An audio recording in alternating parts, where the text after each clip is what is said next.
Talk Live. You dial toll-free if you want to join us, or don't. It's up to you.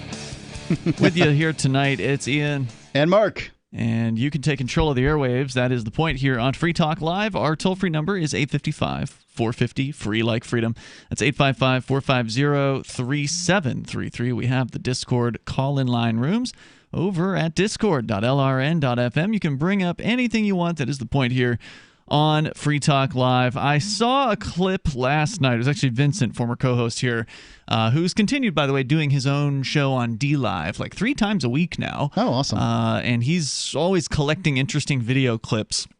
And he shared this one with me, and I don't know if you've heard this one yet, but it apparently was an interview on ABC News with this Dr. Fauci guy. I guess he's like some top big wig with the federal government, some kind of doctor. I like whatever. how in touch you are with what's going on in the country. So I don't care who these politicians are. Really, they mean nothing to me. I understand. I've heard his name here and there with this whole COVID thing. Yeah, it's really hard to dodge this particular name. He's been integral within the Trump administration. The Trump administration's been trying to sort of control what he says and can't do that very well.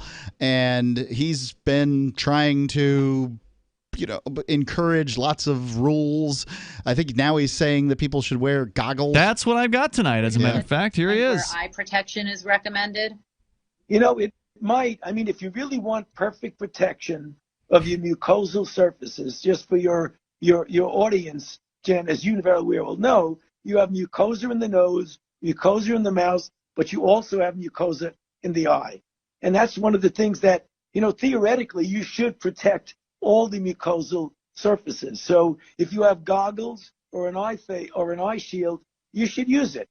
I mean, it's not universally recommended, but if you really want to be complete, you should probably use it. So if you don't put on goggles, you mask people out there that believe that the mask is going to save your grandma from imminent doom or whatever it is that this whole virtue signaling that people have been doing, showing that they care. Oh, I'm wearing a mask because I care about people. You people without masks, you don't care about people, this mentality. Well, if I don't see all you people wearing goggles now, because this doctor guy, he's an expert, and he says you got to wear goggles if you want to be complete, if you want to be protected. Now, if you don't care about your grandmother, then don't put the goggles on. But if you care about other human beings, you better start walking around wearing goggles or a face mask shield thing or whatever, something that covers your eyes up, is what he is saying. Well, he's also saying it's not universally recommended. Not yet. Yeah.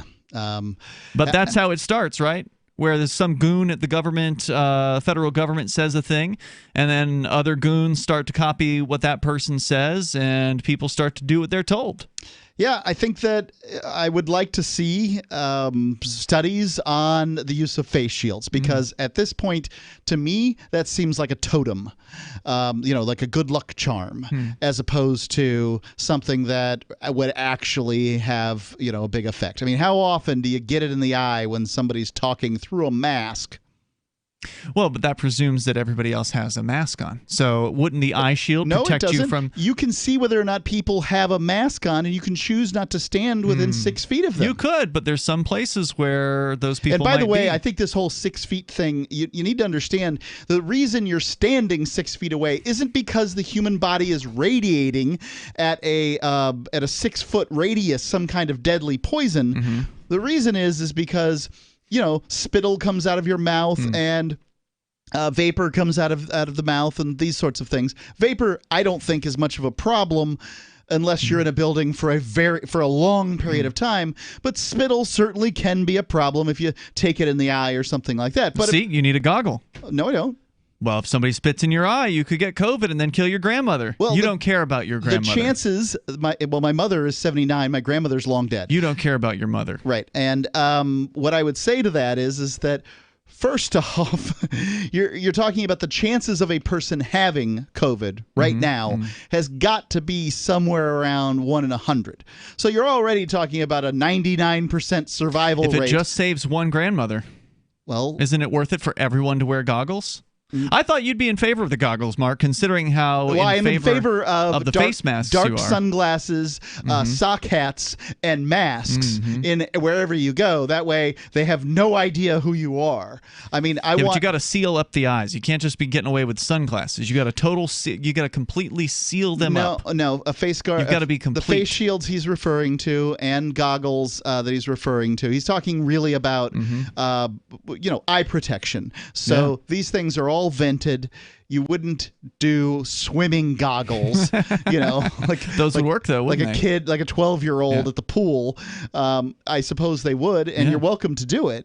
But I haven't seen this yet. How come people aren't putting goggles on? They are obviously not taking this seriously enough. Bill Gates says the United States is not taking this seriously enough, so it's time to crack down. We need to have goggle mandates now. I was in a store in... You need to walk around with an entire body condom. You know what? Let's go all the way. How about one of those balls? Those things are pretty cool. Oh, yeah. They are where awesome. You like get in the little human the giant hamster transparent bouncy ball thing. We need to just redo everybody store. Everybody should have one. Every store needs to be redone so there's enough aisle space so we can have two round people. Doors. We can big round doors, two people going in every aisle, because you got to be able to cross each other. And if you're in the big balls, you're protected. You don't have to worry about pushing up against the other side of the aisle like so many scared little people do. Acting like they're going to get infected. The aisles make them all the one ball width, one length, and that way people can't pass each other and get within 6 feet. Yeah, but you're in a ball, so it doesn't matter. It matters. It matters. Remember radiation? People are literally standing 6 feet from the back of other people in line. Yeah. I mean, why? Why are you standing 6 feet? Because now they have stickers on the floor is the reason. Because somebody will get offended if you don't. Right. You're not causing them to catch the disease by standing within 6 feet of them. It's when you're face to face that you want 6 feet in between, because then the spittle, falls to the ground as opposed to anything else, especially outside. I mean, literally, people. I mean, seriously. At this point, you're talking about good luck methods. You're talking about the equivalent of crossing yourself. It's nothing to it. Most of this stuff is just in your head. Yes, I do think it's a good idea to wear masks indoors, but outside, I don't think so. It's ridiculous. The reason you don't want to wear paranoia. masks. And no one was wearing masks during flu season over the entirety of our lives. That's true. No one was wearing masks when they had a cold. They weren't doing it in America. They were doing it in Asia. And now, if it's something you want to do on your own because you're sick and you want to prevent other people from being sick and you got to go out, fine, whatever. Do what you want. The problem with this virus is you don't know when you're at least 5 days. You don't know if you've got it or not. Yeah, well, I don't care. I know. Okay. If you're going to get it, you're going to get it. If not, then, if you don't want to get it, then go ahead and quarantine yourself and make sure you stay away from any human contact whatsoever and see if you don't go insane as a result of that. Because, people are kind of social animals and they are really kind of supposed to be together and help each other out and, we're not supposed to be alone, but that's what they're trying to encourage people to do, is to completely shut themselves off from other human beings. Now, by wearing goggles, this Fauci on ABC News talking with some woman in a lab coat. And so how many people are going to take this seriously? I don't know. I mean, we're living in this strange, bizarre, dystopian, medical authoritarian nightmare, and it just keeps getting worse. We had an activist today who was kicked out of the mailbox store here in town. A lot of the local activists have private mailboxes at this little mailbox shop. There's nowhere else in town you can go for that service. It's the only one place we used to have two places, but the one closed like a decade ago.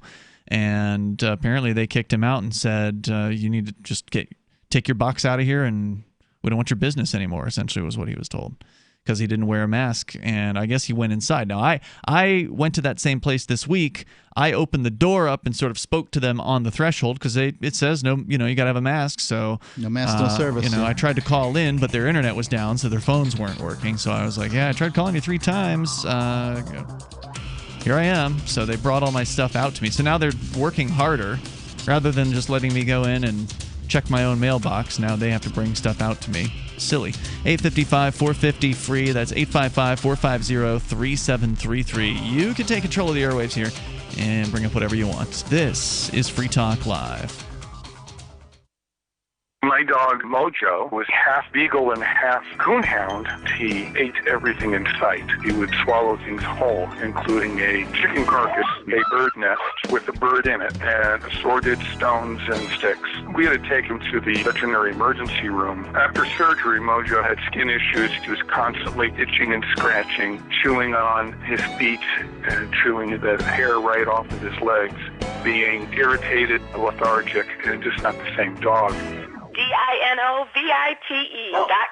When we put him on the Dinovite, he took right to it. All of these symptoms disappeared. Dinovite is nutrition. If you want the dog to be healthy, you got to feed it something healthy. Something that he actually likes to eat. You need to put him on Dinovite. Dinovite for life. If you love your dog, you don't just want him healthy, you want him to be happy. You won't believe how happy your dog will be. DINOVITE.com. The next generation wallet is coming from Divvy. In just a few taps, you'll be able to send, earn, spend, and exchange digital money in seconds. Send money around the globe with only a swipe. Instantly exchange between Divvy, Bitcoin, and fiat right in the mobile app and withdraw directly to your bank account. Divvy already offers the first one-tap solution for earning passive income with crypto. Multi-tiered masternodes allow everyone to partake in the network. Visit divvyproject.org. divvyproject.org. News from news.bitcoin.com. The IRS is requesting information about privacy cryptos from people that are still filing their income tax forms. Coinbase may be planning to go public on the stock market this year. Stablecoin Tether is now circulating on the Bitcoin Cash network. Bitcoin.com is your source for getting started with cryptocurrencies, getting a wallet, buying Bitcoin Cash, mining, and all the latest cryptocurrency news at news.bitcoin.com. Log on now at news.bitcoin.com. I've been told no in many different ways. I give you an order and you're going to obey it. George, you can go this way. You can do that and you have to leave here. You cannot bring Simon to the rally. Walk with me. Well, I'm comfortable here, actually. Whoa, hey.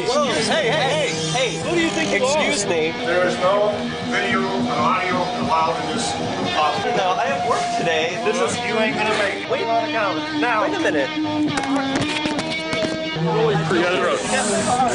Hey! Oh my God! Unbelievable! Why are you running from me? Because you scared me. What am I being detained for? You're being served. What is this? You're being served. What is this?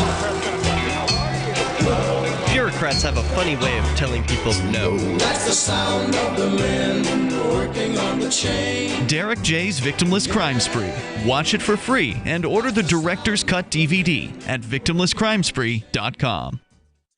What if you want to hear the latest episode of Free Talk Live, but all you have is your phone, you forgot to download our archive, and you have no data connection? You can call our Listen line at 641-793-0191. That's a long-distance number, so you may incur charges. If not, listen as long as you want. 641-793-0191. The Free Talk Live Listen line, 641-793-0191.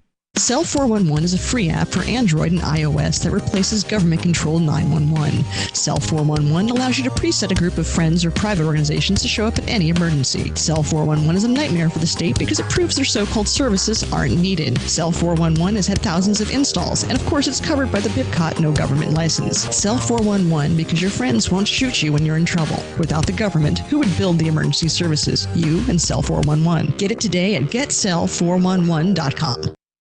Love what we do? Please help support our international satellite channels at patreon.lrn.fm. That's patreon.lrn.fm.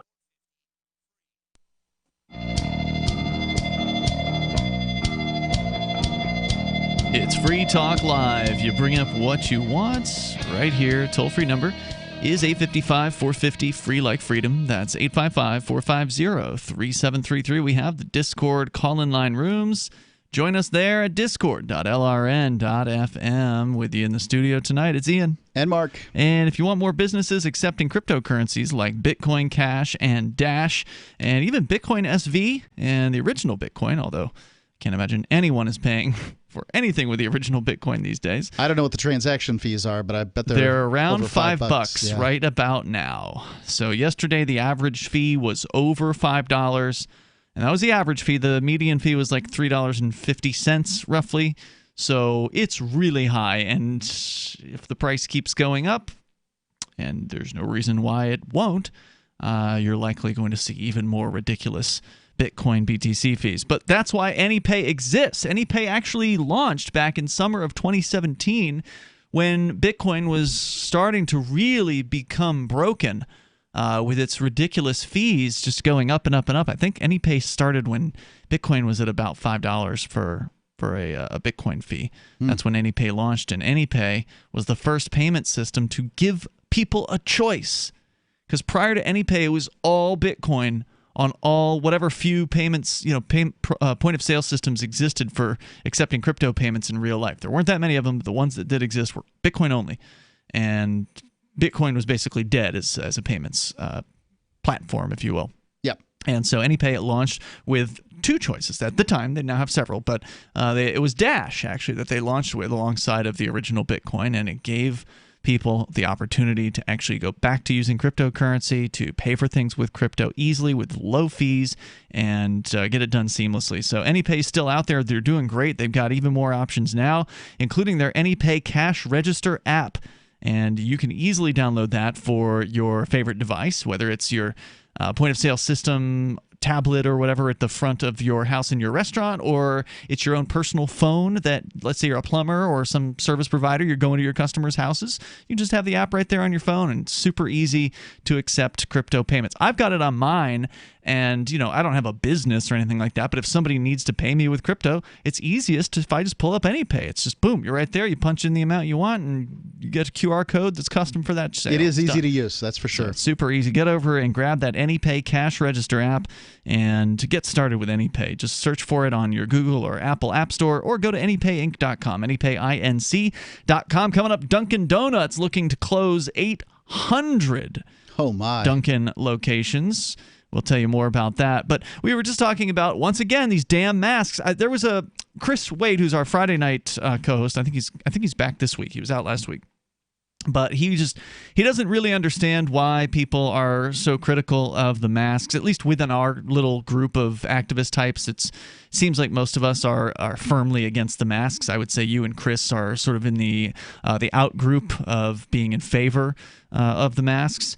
And he just couldn't really understand why people consider this to be so important.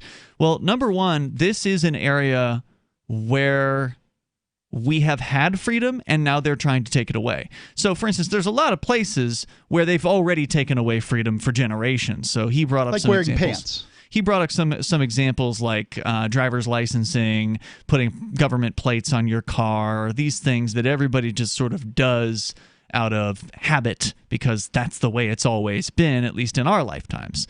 Well, if they were trying to impose something like that upon us now, like they do frequently with like internet crackdowns, well, we oppose those things. Yeah, you wouldn't want to do the thing that you wouldn't want to do the thing because, or at least do it so often because you would want to flex your freedom muscles. If you don't flex your freedom muscles, you don't get to keep them.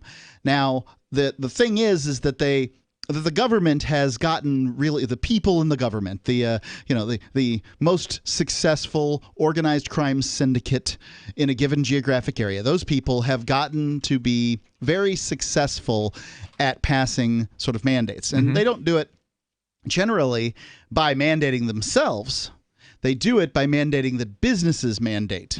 So they turn the businesses themselves into their enforcement wing. Unpaid enforcers. Unpaid enforcers. Yeah, so you do our dirty work, and we won't even pay you for it. Right. And if you don't do it, we're going to hurt you. But if you don't do it, you don't get to open up. Right. And that's what they want to do more than anything. So they're like, all right, we'll do it. We'll do it. We'll tell people they can't come in so long as we can open our store and we can make some business. Right. And look, I get it. You want to do business. There's nothing wrong with that particular thing. Now, when it comes to masks, I'm of the opinion that masks worn inside or when you're, standing within 6 feet of somebody, even outside, they prevent spittle and these sorts of things. Fine. But I believe it should be a choice. I think it's possible to both be against a mask mandate and for people wearing masks under certain circumstances. at the same time. And I think that both you and Chris are of that same belief system. Sure, and I'm not trying to distance myself from Chris's opinion here on the air. I'm just trying to say that, hey, I get it. I get why people are choosing not to do it, but I wish that that's the reason that they would claim. So you claim it's anti-human, which is fine. Like you're saying, yep, if I can't see somebody's face, I can't connect with them the same way as I could if I could see their face. Fine. I think that's a fine reason. Second reason is I'm standing against this because it's an intrusion. It's government tyranny, and if we don't stop it now, then it may get out of control. It's an intrusion upon one of the most fundamental freedoms, or at least the perception of freedom, and that is your ability to decide what goes on your body.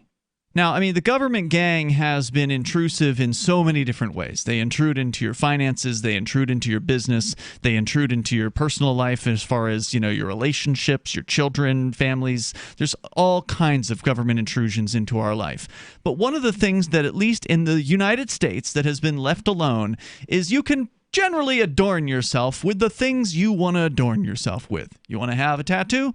You want to put a piercing through your ears? You want to have a t-shirt that has an offensive word on it? Most of the time, that's going to be protected by, the First Amendment, freedom of speech, that whole idea. And that's good. We want to have the ability for people to express themselves. The freedom of speech is an important thing to keep safe. This is the government telling you what to wear. So instead of telling you, hey, you can't wear that shirt with the middle finger on it, or you can't wear that shirt that says F the police on it, or whatever they might have said at some point in the past to some people. This happens. This has happened. That used to be one. Yep. But now they're saying this is what you must wear. So they're mandating a specific form of adornment on one's body. And so it's just on that basis alone, it's a fundamental violation of your right to decide who you are and how you express yourself, let alone the whole thing that I've already mentioned a myriad of times, and that is that it is dehumanizing. Now, some could argue that, well, if you just wear a face shield, there's a gentleman in our Twitch chat room who's talking about how he loves the face shield, and that would be like the sort of the plastic looking shieldy thing that sort of wraps around, I guess, your face, but doesn't, I guess, likely restrict breathing as much as the mask might restrict breathing. You can certainly see people's facial expressions, so arguably that sort of addresses that particular issue, but it still is a violation of your right to express yourself or to not express yourself in the way that you want, with the things that you want to add to your body or subtract from it. 855-450-FREE. That's 855-450-3733. And now the city of Keene, Little Keene, New Hampshire, where we do this show, they're talking about a mask mandate. Coming up. Ancestry, the global leader in family history and consumer genomics, released results of a survey commissioned to understand how consumers viewed their health risks during the COVID-19 pandemic. According to results, almost half of all Americans and nearly 50% of parents said the COVID-19 pandemic has increased their interest in understanding their possible genetic health risks. Dr. Ron Park, Executive Vice President of Health and DNA at Ancestry. The COVID-19 pandemic has made clear to many people the importance of taking proactive actions to protect their health and their family's health. The survey shows that this applies to not only concerns specific to COVID-19, but also other health issues such as genetic risks. Ancestry Health, launched last year to increase access to personalized preventive health care, will soon be powered by next-generation sequencing, an advanced technology that provides a comprehensive analysis of inherited health risks. Visit ancestry.com/health. On Free Talk Live, we're bringing people to the ideas of liberty every day. From wrestling superstars like Glenn Jacobs. You guys really are having an impact, I believe. Like I said, a lot of where I am now is due to listening to Free Talk Live. You changed my mind on some very important issues years ago. To random people tuning in on the radio.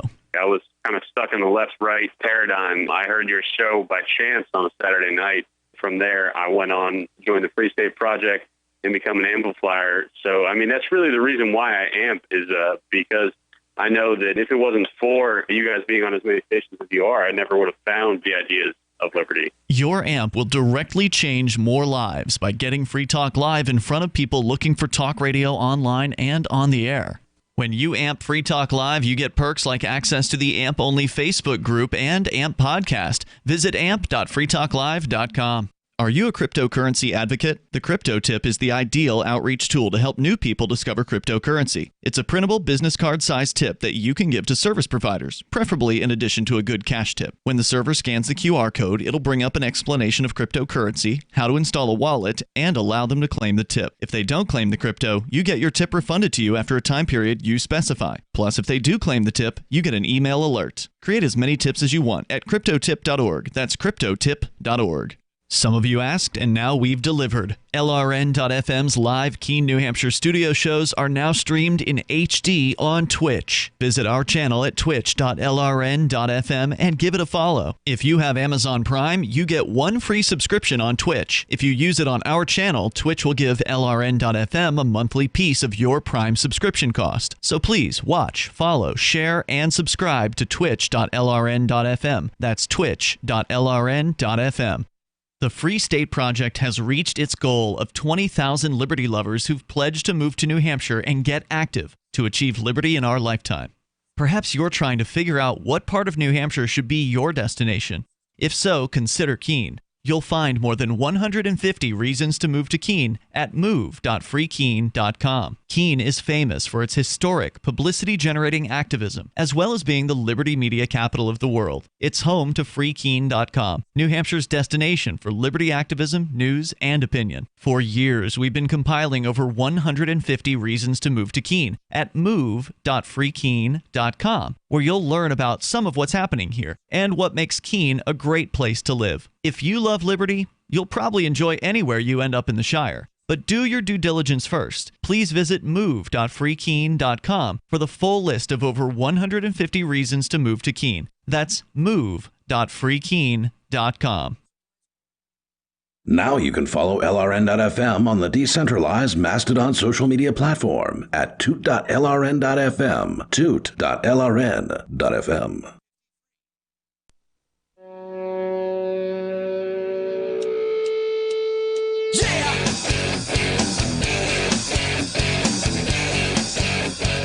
It's Free Talk Live. You can dial toll-free here and bring up anything you want. Our number is 855-450-FREE like freedom. It's 855-450-3733. We have the Discord call-in line rooms. Discord.lrn.fm. You can go hop in there, interact with other Free Talk Live listeners. There's a lot of conversation. It's like round the clock almost there at the Discord. So anytime you pop in. It's one of the largest libertarian Discords on the internet, right? That's what I've heard. I don't know if it's the largest. A Discord is on Discord. Yeah. So, whatever. It's big. So there's always something there fresh that you can read and interact with others. You can post show prep suggestions there. There's a great little news story show prep room that is a real treasure trove. It's great. Of show prep people. I want to say real quick, thanks to all the trolls that post off in there. It's a great place to mine for show prep. Well, they know what we like, so they tend to post some stuff that we're more likely to use. 855-450-FREE. In fact, we're going to go to that Discord server here in just a moment for our next call, but I do want to make sure you know about Intercoin. Thanks to Intercoin, every member of a community can receive a periodic airdrop of money that can be used on necessities. The UBI can be funded by outside donors or by the community democratically voting to gradually inflate their internal money supply. Community currencies powered by Intercoin enable communities to help their own without waiting for the federal government and without disincentivizing paid work. Their arrangement is completely voluntary and democratic. Intercoin is attempting to regain some of our freedoms that are threatened on the internet and in meat space, and we think that's important on Free Talk Live, so we accepted $40,000 worth of Intercoin tokens from Intercoin Incorporated for advertising. If you think freedom is important too, check out Intercoin at intercoin.org. You can invest in this project and potentially make big gains, or just be involved and perhaps shape its future. Intercoin.org. We go to Derrick J. Freeman. He is calling us from the Seacoast in Portsmouth, New Hampshire. Derrick, you're on our Discord lines. Go ahead. Hi, guys. I have some good news. I am no longer a criminal in the eyes of the state. So after 8 years, it's true. All you had to do was pay him off, right? Well, and file some paperwork and wait for some time and be on good behavior, not have any arrests. And I just wanted to let people know that this is possible. I did it myself. I didn't hire an attorney. I was arrested several times. I was charged with about 16 crimes. They were on my record, so was my jail time. Victimless crimes, And I'd like made to it add. difficult. Victimless crimes. Yeah. It's an important distinction to make. You didn't hurt anyone. Yeah, no, of course. And people can see all my crimes. They were recorded on video at victimlesscrimespree.com. It's an entertaining movie, 90 minutes. It sure free. is. And you can see it on YouTube at Victimless Crime Spree, you know. And that's the only evidence left of these so-called crimes. They've been wiped off your record now. Right, because there's this weird legal fiction. So once what's called an annulment happens, where a judge stamps a piece of paper and says, wipe this off this guy's record, and then you pay the state police and they do the job of actually wiping it off, then it's expunged. And when you're asked, if you're asked, have you ever been arrested? Now legally, the answer is no.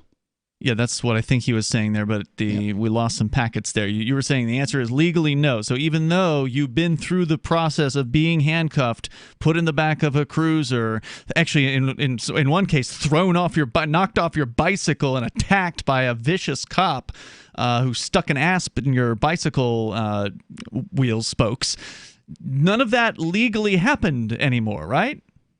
Yeah, welcome to legal land, where everything's a fiction. And I'm living in Saipan.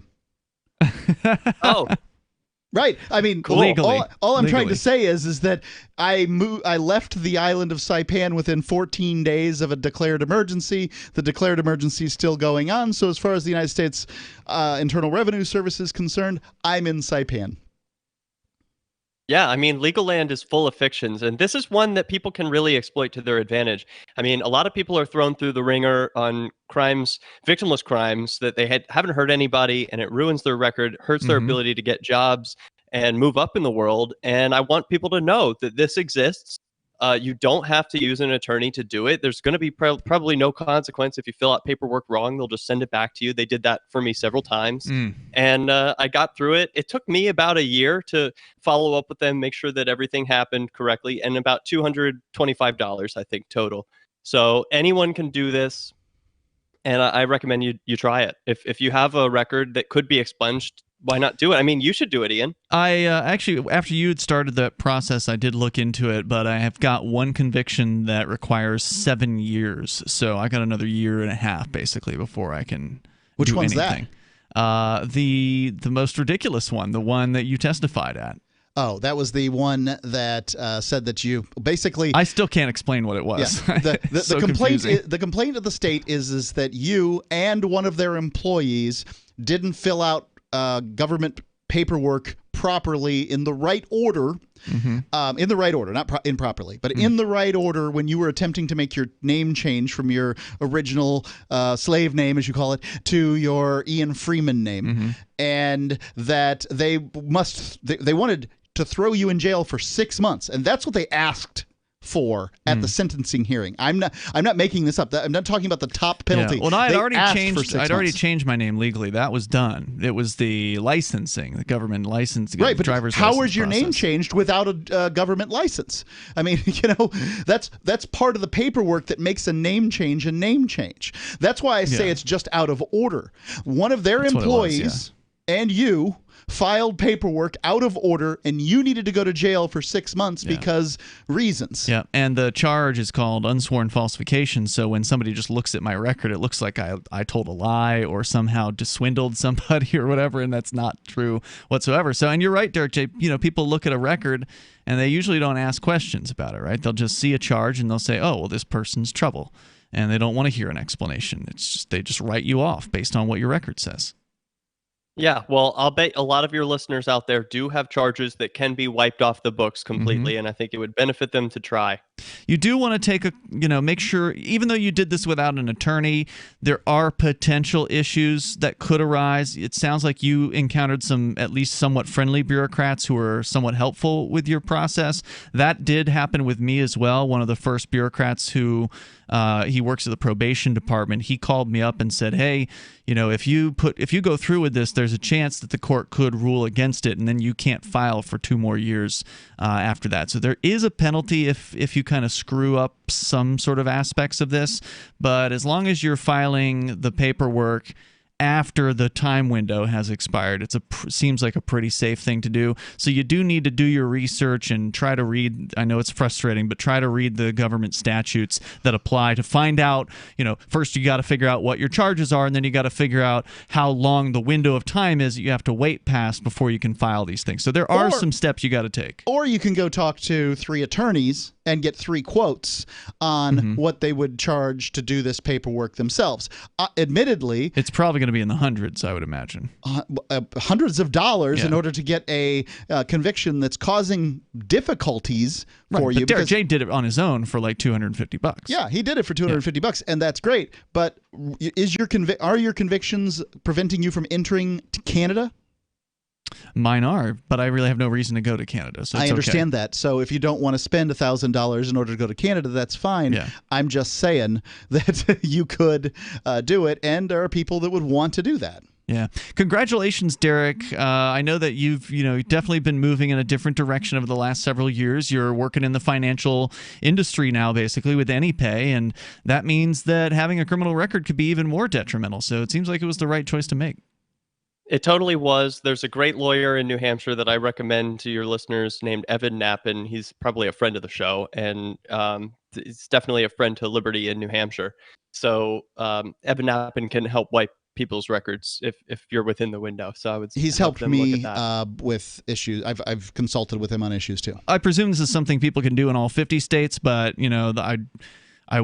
it's not a bad idea to talk to somebody that's gone through the process at the very least, even if it's not another attorney, to find another person who knows about it, because it can be a little overwhelming starting from scratch, trying to pore over state statutes and understand what they mean and follow the various different legalese.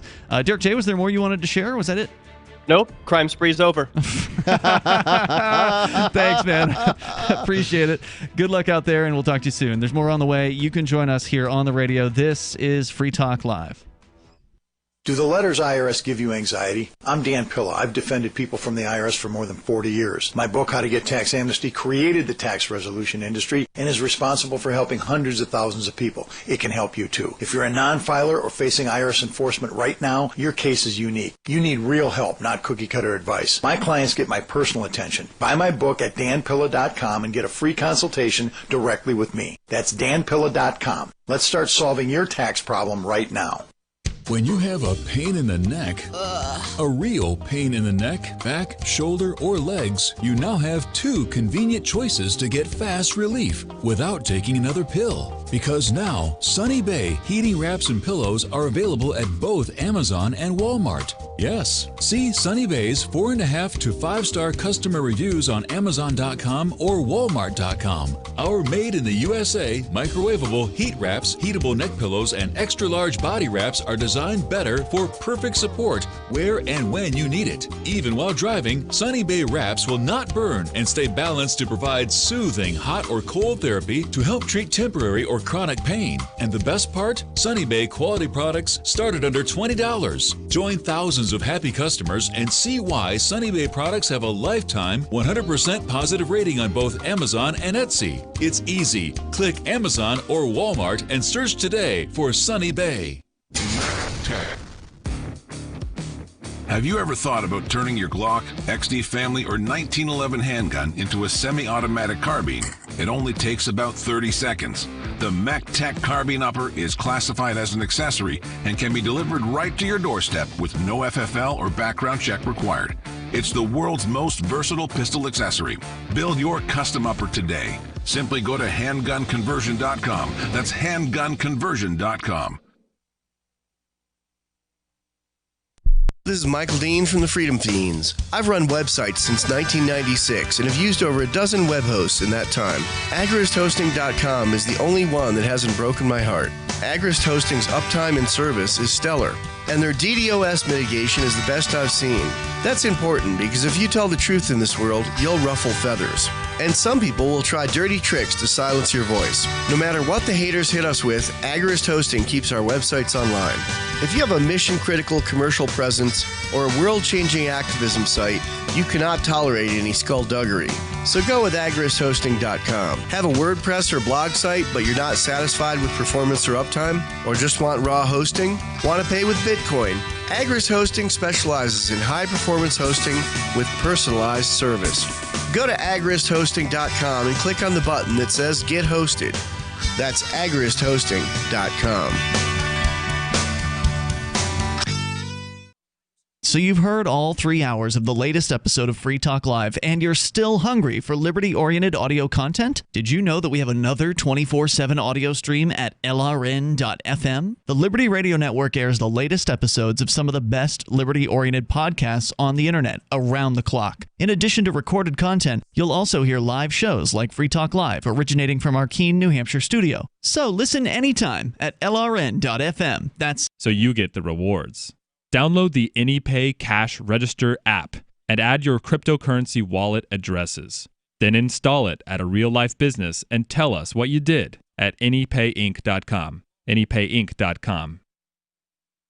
This is the Liberty Radio Network, broadcasting the latest liberty-oriented audio content 24 hours a day at LRN.FM.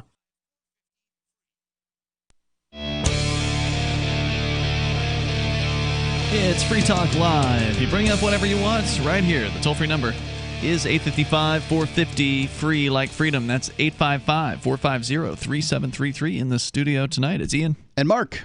And I want to say thanks to Ryan Johnson, who is a Free Talk Live Silver Amplifier. Ryan contributing $5 a month to the Free Talk Live AMP program to help us get on more radio stations, bring new internet listeners on board, exposing new people to the ideas of freedom. So thank you to Ryan and all the other amplifiers for doing that. And you get some cool perks as a result if you join the AMP program.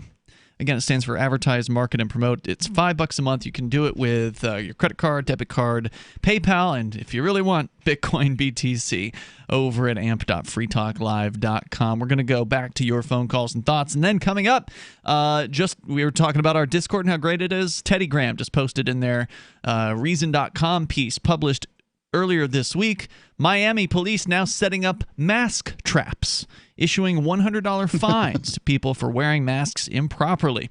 We will go to your calls first. So Mike is on the line in Colorado, listening via our Discord server at discord.lrn.fm. Go ahead, Mike. Well, good afternoon, guys. Thank you so much for taking my call. Sure. And what a great interview with Derrick just earlier. This is Mike from the Freedom's Corner Restoring Liberty show. But I had a couple of comments. So I was just looking into his interview or his documentary. Mm-hmm. And so libertarian activist Derrick Freeman chronicles his arrest and incarceration for 5 crimes, videoing police, dancing in a public place, smoking cannabis, wearing a hat in court, and riding a bike. Yep. And it's kind of interesting because, he says that he realized that the problem wasn't those on high, it was the people that like me down low. The problem wasn't the chain of command, but the chain of obedience. And those are some very powerful words, and I totally agree with Derrick, and I really support his cause after looking into it here. And I just wanted to kind of voice that, and thank you guys for always letting me come on. But so you haven't seen the movie? You haven't seen Victimless Crime Spree? I've heard of it, actually. I haven't gotten a chance to watch the whole thing on YouTube. I'm going to, but I just wanted to kind of echo that sentiment of really supporting him, and I really appreciate what his mission. So well, thank you. I'm sure. I mean, I can't speak on his behalf, but as the producer of the film, I would say thank you for that. I definitely appreciate it, Mike. And thanks for the call tonight, dude. And enjoy the movie, okay? Let us know what you think about it when you're done watching it. Derrick J's Victimless Crime Spree. You can watch it online over at victimlesscrimespree.com. It's free. Isn't there a 60-minute version and a 90-minute version? There is. There is actually like a trimmed down. If you're really pressed for time, you can watch the shorter version. I must say, as somebody who doesn't watch everything that the Liberty Movement says this is important to watch, that my 90 minutes was very well spent watching this movie. I agree. It's well done, and my favorite part is when they mistake Derrick J wearing a gray fedora for another activist wearing a gray fedora. They had these people had the hubris to ban Derrick J from the courthouse. He couldn't walk in. So by this other guy walking in, They thought presumed it was him. They send out this overweight cop to chase him down, and he runs away. And then you've got this, like the Keystone Cops kind of music playing. I don't remember what it is, Benny Hill music, but it was just hilarious. It was, and it is timeless. I think it's going to be always a good one to watch. 855-450-FREE is our toll-free line. One of the things that Derrick J's Victimless Crime Spree really focuses on is the absurdity of the police enforcing these victimless crimes when they could be going after real crimes, with murderers and rapists and things like that. But now in Miami, the police are setting up mask traps. They're spending their, 39, I think, officers that they put on a mask task force of some sort, mask enforcement squad. Mask force. The mask force. And now they are handing out fines because that's one of the things the cops do best is revenue generation. Yeah. They're out there. They're not keeping you safe. They want to write you a ticket. But they are, of course, couching it in the idea that, we're just here to keep people safe. Right. And so for one thing, you ask what the mask is about. Ask yourself, what is the mask about? Obedience. And it depends on the situation. So if you're in a small room, say a sauna with somebody, and you're both wearing masks and, you're expiring and people are coming in and coming out all the time and they're expiring, there's nothing you can do. No mask is going to make a difference. If you're in a 8x8 room that everybody is yikin yakking in and these kind of things. If you're in a big room, then maybe you want to keep some of the that has bad ventilation. Maybe you want to keep some of the viral load down. A mask might do some good. Outside, where somebody, and this is happening here with these cops, where somebody may be wearing the mask just over their mouth, but not over their nose. Yep. Well, outside, the mask is intended to prevent you from, while you're talking, spitting, stuff in people's eyes and that sort of thing. So, the thing is that masks have become good luck charms. They're lucky rabbit's feet because people aren't even understanding what they're intended to do. At least this is my understanding of it. They just know that they've been told to do it. Right. And the cops have been told you can give tickets instead of educating people on how to properly wear a mask and perhaps coming to a conclusion that may be different than their own. Listen there, Dudley Do Right. Wearing a mask over your mouth outside is completely acceptable. Well, I don't accept it. I'm not interested in wearing a mask at any point. But we go on here with a story from Reason.com. It's been less than 2 weeks since Miami-Dade County announced it would be fining people for not wearing masks in public. Already, Florida media outlets are filled with stories of people cited for wearing masks improperly, lowering their mask to sip a drink, or removing their face coverings once outside of a store, which see that happening all the time. Yeah, that's what I do. On Thursday, I take it off. The Miami Herald reported the Miami-Dade Police Department has issued 162 citations for violating the county's mandatory mask ordinance, which comes with a $100 penalty. That's a nice amount of money right there, huh? $16,000 right there for the Miami Police Department. That'll help cover those cops' costs. $16,000 isn't much for a cop. I mean, that's barely covering a month's pay and benefits. Well, they're still taxing people for that, so it's over and above what they already have coming in. They're paid fine, right? Like they're not going to go short on pay. They're taxing people. It's property and other things, sales tax for that down in Miami. So this is over and above that. It'd allow them to re-outfit a cop cruiser, Mask Force 1. One woman, Joanna Gianni, says she removed her mask in the parking lot of a Publix grocery store in North Miami Beach when a police officer approached her and wrote her a ticket for not wearing a mask. Gianni told the Herald the parking lot was nearly empty and that she felt like she was set up by the police. She's not the only one. The ABC affiliate Local 10 reported Dean Gonzalez was fined while leaving a North Miami Beach Publix because his mask didn't cover his nose. The encounter was captured on video. In it, an officer can be heard telling Gonzalez that improper mask usage is as bad as not wearing a mask at all. Gonzalez accused the cops of setting up a mask trap and said they threatened him with arrest if he didn't sign the ticket that he was issued. And I did try to find that video, but the article that I originally found about it was not linking to it, even though they mentioned that it exists. So thanks, news people. NBC Miami reports that Miami-Dade police conduct 500 supposedly random compliance checks each day to enforce the county's public health ordinance. They also identified one Wawa convenience store where 8 people were cited over 2 days for not wearing masks, suggesting the police are indeed setting up mask traps. Mask mandates have proliferated across the United States as a way of combating the spread of COVID-19, or so they claim. Why are people leaving the city to go to the countryside? Oh, it's so terrible that people would leave the city. You put your mask on, citizen, we're going to fine you $100 and you go to jail. Well, I mean, like these people, these bureaucrats, these officious a-holes in the cities, they don't, the people that can move are going to move, ladies and gentlemen. They're going to leave. All this has to do, because, you know, all it has to do is that little tipping point is reached emotionally, and you say, you know what, I've had it with the city. And then you leave. Now, and that's happening. Those of us from Florida don't actually consider Miami to be Florida anyway. It's just a different place. And what is it, North Cuba? I wouldn't call it that. I would call it a different place. All right. Miami-Dade is just a different place than where I'm from. I've never been there. I've been there several times, and it's nothing like the rest of Florida. Interesting. And you know, I wouldn't. When you're talking about the real estate prices there and everything else, I'd just get out. Even San Francisco, which is a large city with a mask mandate, I think it's like the 3rd largest metro in the United States, if I recall correctly. It's humongous. Only San Francisco's only issued 26 citations. Of course, that may be because everyone's staying inside. We had a caller from San Francisco the other night who says that it's still a ghost town, that there's hardly anybody on the streets out there. 855-450-FREE. That's the toll-free number, 855-450-3733. Mask mandates, are they coming to a city or town near you? Well, our very own Keene, New Hampshire is about to vote on that very question within a week. It's Free Talk Live. Hour 2's next. Remember when you first heard about Bitcoin? How long did it take you to realize this little project would soon change the world? Do you kind of wish you had gotten involved sooner?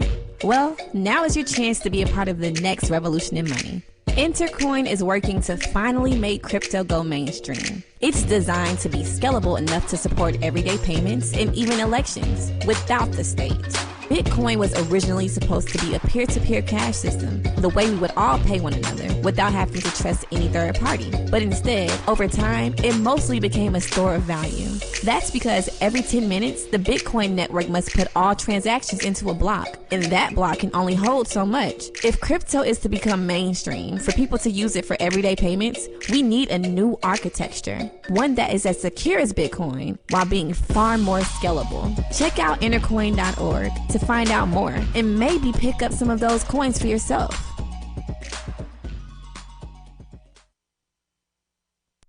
Are you tired of your taxes funding endless occupations around the world? Antiwar.com is run by people who understand that wars abroad become wars at home, wars on our freedoms.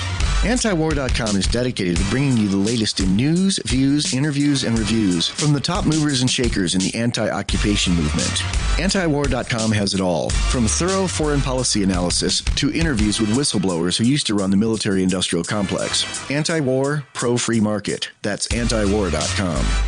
If you want to know the latest about Free Talk Live before we go on the air, all you need to decide is how you want it delivered. It's your choice. Visit news.freetalklive.com to receive our usually weekly news updates by email. Plus, we have a Twitter account at twitter.freetalklive.com, and you can follow us on the decentralized Mastodon platform at toot.freetalklive.com. So please follow us at toot.freetalklive.com and sign up for our emails at news.freetalklive.com.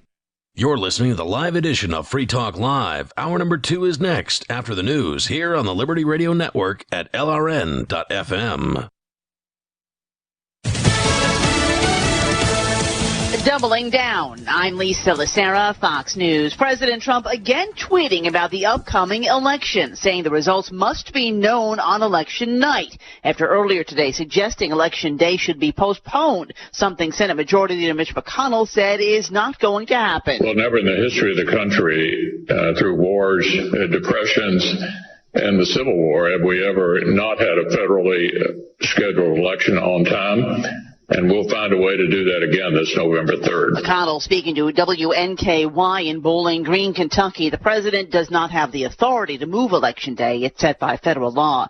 Just a few moments ago, President Trump saying America grieves for all the 150,000 Americans who have died from what he called the invisible enemy, saying we mourn their loss and we're working to contain what he called this horrible plague. Earlier this afternoon, the president made a stop at the Red Cross headquarters asking for help from those who have recovered from COVID-19. If you've had the virus, if you donate, it would be a terrific thing. We really need donations of the plasma. The president saying the administration has taken bold action to make plasma available to those who need it. A former Minneapolis police officer charged in the death of George Floyd wants a judge to drop the charges against him. Tou Tao, who's charged along with 3 other former Minneapolis police officers with aiding and abetting murder and manslaughter in the death of George Floyd, is asking the judge in the case to drop the charges against him, the second former officer charged to do so, on the grounds the charges are not supported by probable cause. The motion includes body camera video and other evidence in a case where a 4th former officer is charged with murder. Jeff Manasso, Fox News. Wall Street, the Dow lost 225, the NASDAQ added 44. America is listening to Fox News. For over 20 years, millions of customers have trusted Blinds.com to update their homes. Because Blinds.com makes it easy to get custom blinds that'll give your windows a high-end look without the high-end price. Whether you like to do it yourself, need help with design, or prefer measure and install services, they keep it simple with easy online ordering and free shipping right to your door. New window treatments are a simple way to really benefit the look and feel of your home. And Blinds.com will guide you every step of the way with free online design help. And if you're nervous about trying them, don't be. Blinds.com has over 30,000 5-star customer reviews, and they guarantee the perfect fit for your windows, whether you do it yourself or have them measure and install everything for you. Go to Blinds.com now to take advantage of this week's special savings on interior blinds, shades, shutters, and even outdoor shades. Rules and restrictions may apply. Funeral services held today in Atlanta for Congressman and civil rights icon John Lewis. Former President Obama delivered the eulogy at Ebenezer Baptist Church. John Lewis did not hesitate, and he kept on getting on board buses and sitting at lunch counters, got his mugshot taken again and again, marched again and again on a mission to change America. Former President George W. Bush, former President Bill Clinton, and Speaker Nancy Pelosi also made remarks. Lewis died July 17th after a battle with cancer. He was 80 years old. As checking temperatures become regular in the age of COVID-19, which thermometer is best? The new forehead touchless thermometer, or the one you stick in your ear or mouth, which is better? Dr. Dale Bratzler is the chief COVID officer at the University of Oklahoma's Health Science Center. I don't think they're quite as accurate as the ones at the mercury thermometers that you put under your tongue. The doctor admits the new technology is a good option when screening large crowds for fever. One thing we're trying to avoid is getting too close or going direct contact with people who could be potentially infected with COVID-19. So go ahead and check to see if you have a fever, which is just one symptom of the virus. If your temperature is normal, it does not mean that you're not infected. CJ Papa, Fox News. Italian tenor Placido Domingo will make his first appearance since recovering from COVID-19 to accept the Lifetime Achievement Award in Austria next week. He'll receive the award in Salzburg at an invitation-only ceremony. The group says Domingo has set international standards at the highest level for decades. But earlier this year, Domingo came under scrutiny after several women accused him of sexual misconduct, which he denies, though he did issue an apology. The allegations led to the cancellation of several concerts in the U.S., but its dates in Europe were only postponed due to the pandemic. I'm Lisa Lacera. This is Fox News.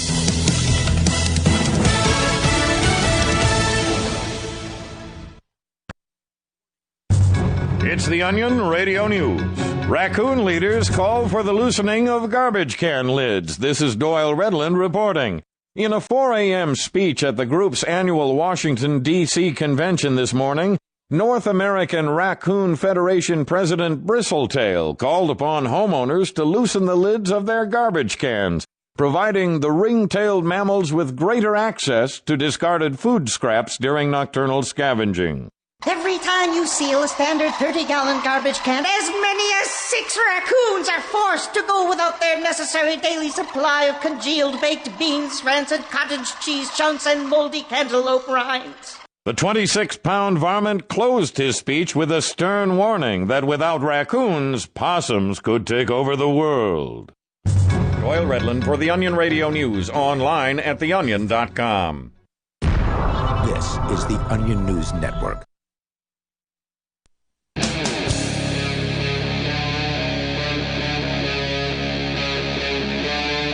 Free Talk Live.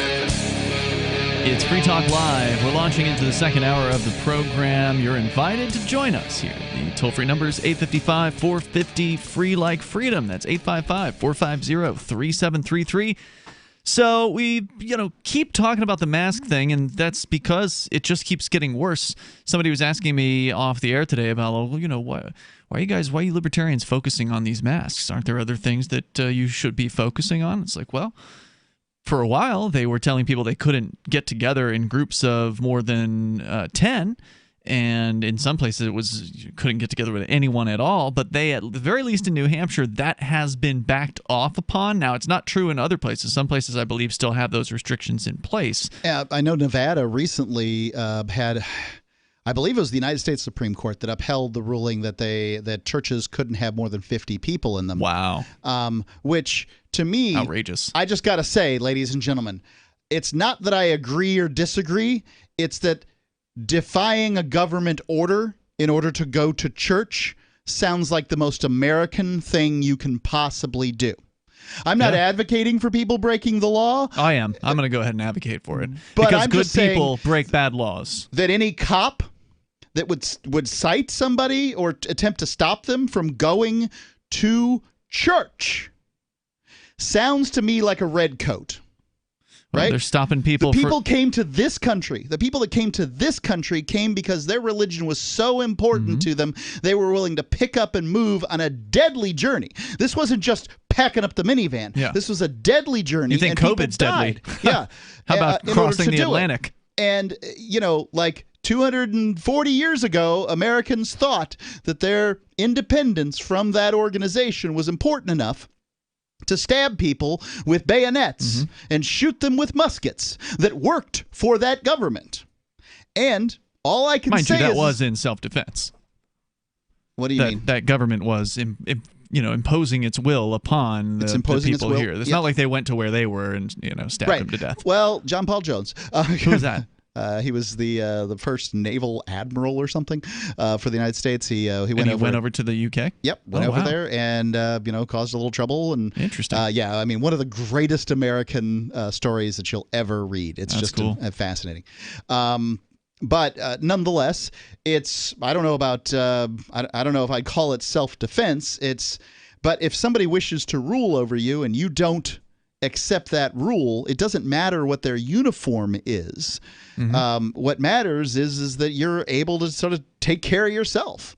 And so, just saying, to me, going to church, defying a government order, in defying a government order sounds like a very American thing to do. Absolutely right. We reported, I think it was last week. If I were a cop, I would not enforce that. The California, and you would have the discretion to not enforce it, but the California government goon, the governor there, had announced that churches would not be allowed to sing. That you can go to your church as long as it's less than 50 people or whatever, but if you're there, you shan't be singing, which of course is one of the clear freedoms of speech. Because freedom of speech also includes the freedom to sing, okay? It's pretty obviously included there. Freedom of religion, freedom of speech. It's all right there in that First Amendment, which was the first one because it was the most important of them. So it's just multiple First Amendment violations rolled up into this whole COVID crackdown that's been going on here. And people just act like it's, totally fine. Yeah, so I don't think singing in a closed room, especially an old church, is the greatest idea. Then don't go. If you're trying to avoid COVID. However, what I would say is that first off, I don't think, in my opinion, and I get that I'm not a judge, I don't get to have an opinion on this subject, but in my opinion, that any governor making any rule on what people do in church is out of their mind. Like, the First Amendment is Seems the First like they're Amendment getting away with it. for a reason. However, if I was, setting up a church, and what I'm trying to avoid, in fact, I do set up a church. I hold church at my house every Sunday. We have Quakers that come there, and we sit under a roof, and there is screen, and the stuff blows through or whatever. So we could sing if we sang. We don't sing at our group. No, Quakers aren't into that, right? There are Quaker hymns.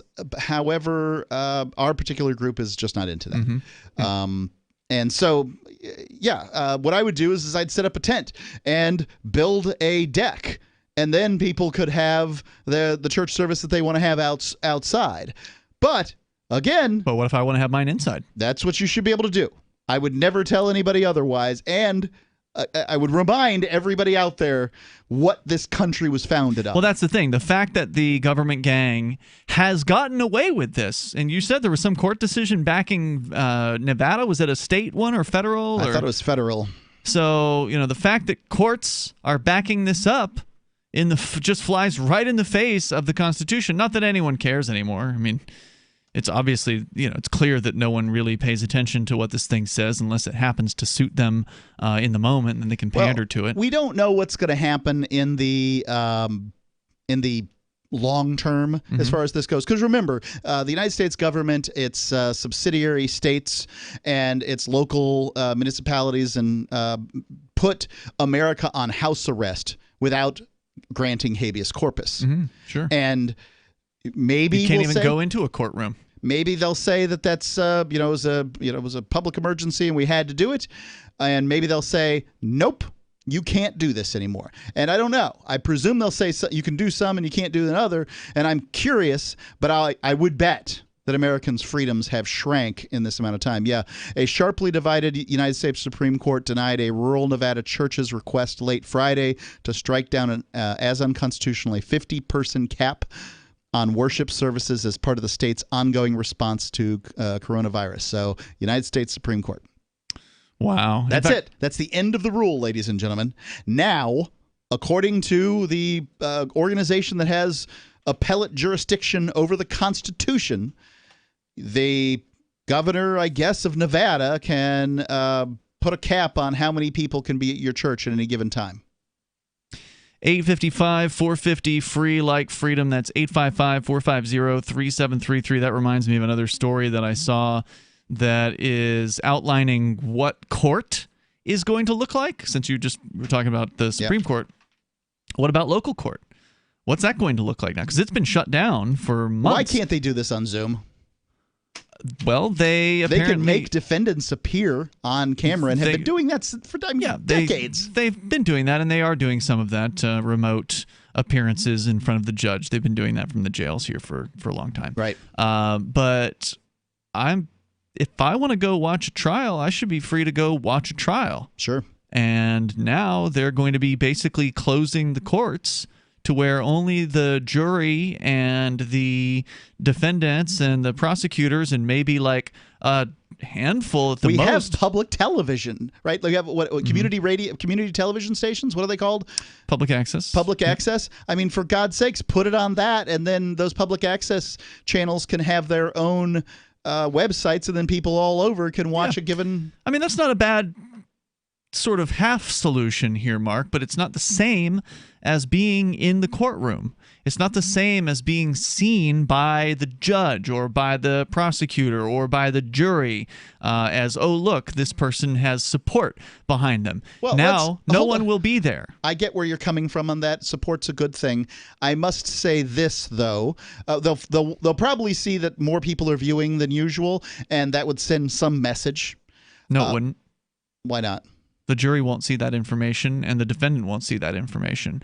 And most people won't see that information because that's not available to the average They could person. make it available if that's what they wanted to do. I don't know how many cable systems have those if you're talking about Nielsen ratings, I don't think that exists. What here I'm in saying Keene. is that there's tremendous pressure on courts in America to go through plea bargaining to the point that the likelihood of you taking your case to trial is like 1 in 1,000. Yeah, and it's going to be even less likely now because you can't even get a fair trial because you're going to be shoehorned into this new system where they're not even going to let the public really see these trials. Also, another reason you don't want to watch it on TV is, what are you going to see? Is it going to be a wide shot of the entire room? Is there going to be a director somewhere who's deciding, I want to show the judge now, I want to show the prosecutor now, I want to show the witness now? Well, can I look at who I want to look at? I want to see the facial expressions of the witness while they're being questioned. I want to see what the judge is doing while the witness. Is the judge paying attention, or are they just reading their notepad or something like that? You won't be able to observe the things that you want to observe. You'll only be able to observe what they allow you to observe. 855-450 free. It's Free Talk Live. Mojo would swallow things whole: a chicken carcass, a bird nest, and assorted stones and sticks. After surgery, Mojo had skin issues. He was constantly itching and scratching, chewing the hair right off of his legs. DINOVITE.com. On the Dinovite, all of these symptoms disappeared. Dinovite is nutrition. If you love your dog, you need to put him on Dinovite. You won't believe how happy your dog will be. DINOVITE.com. Do you want more businesses accepting Bitcoin Cash and Dash? Now with AnyPay, you earn passive income for every purchase at those businesses. Finally, a financial incentive to spread Bitcoin Cash and Dash. You made it happen, so you receive the rewards. Download the AnyPay Cash Register app and add your cryptocurrency wallet addresses. Then install it at a real-life business and tell us what you did at AnyPayInc.com. AnyPayInc.com. Got shaving irritation?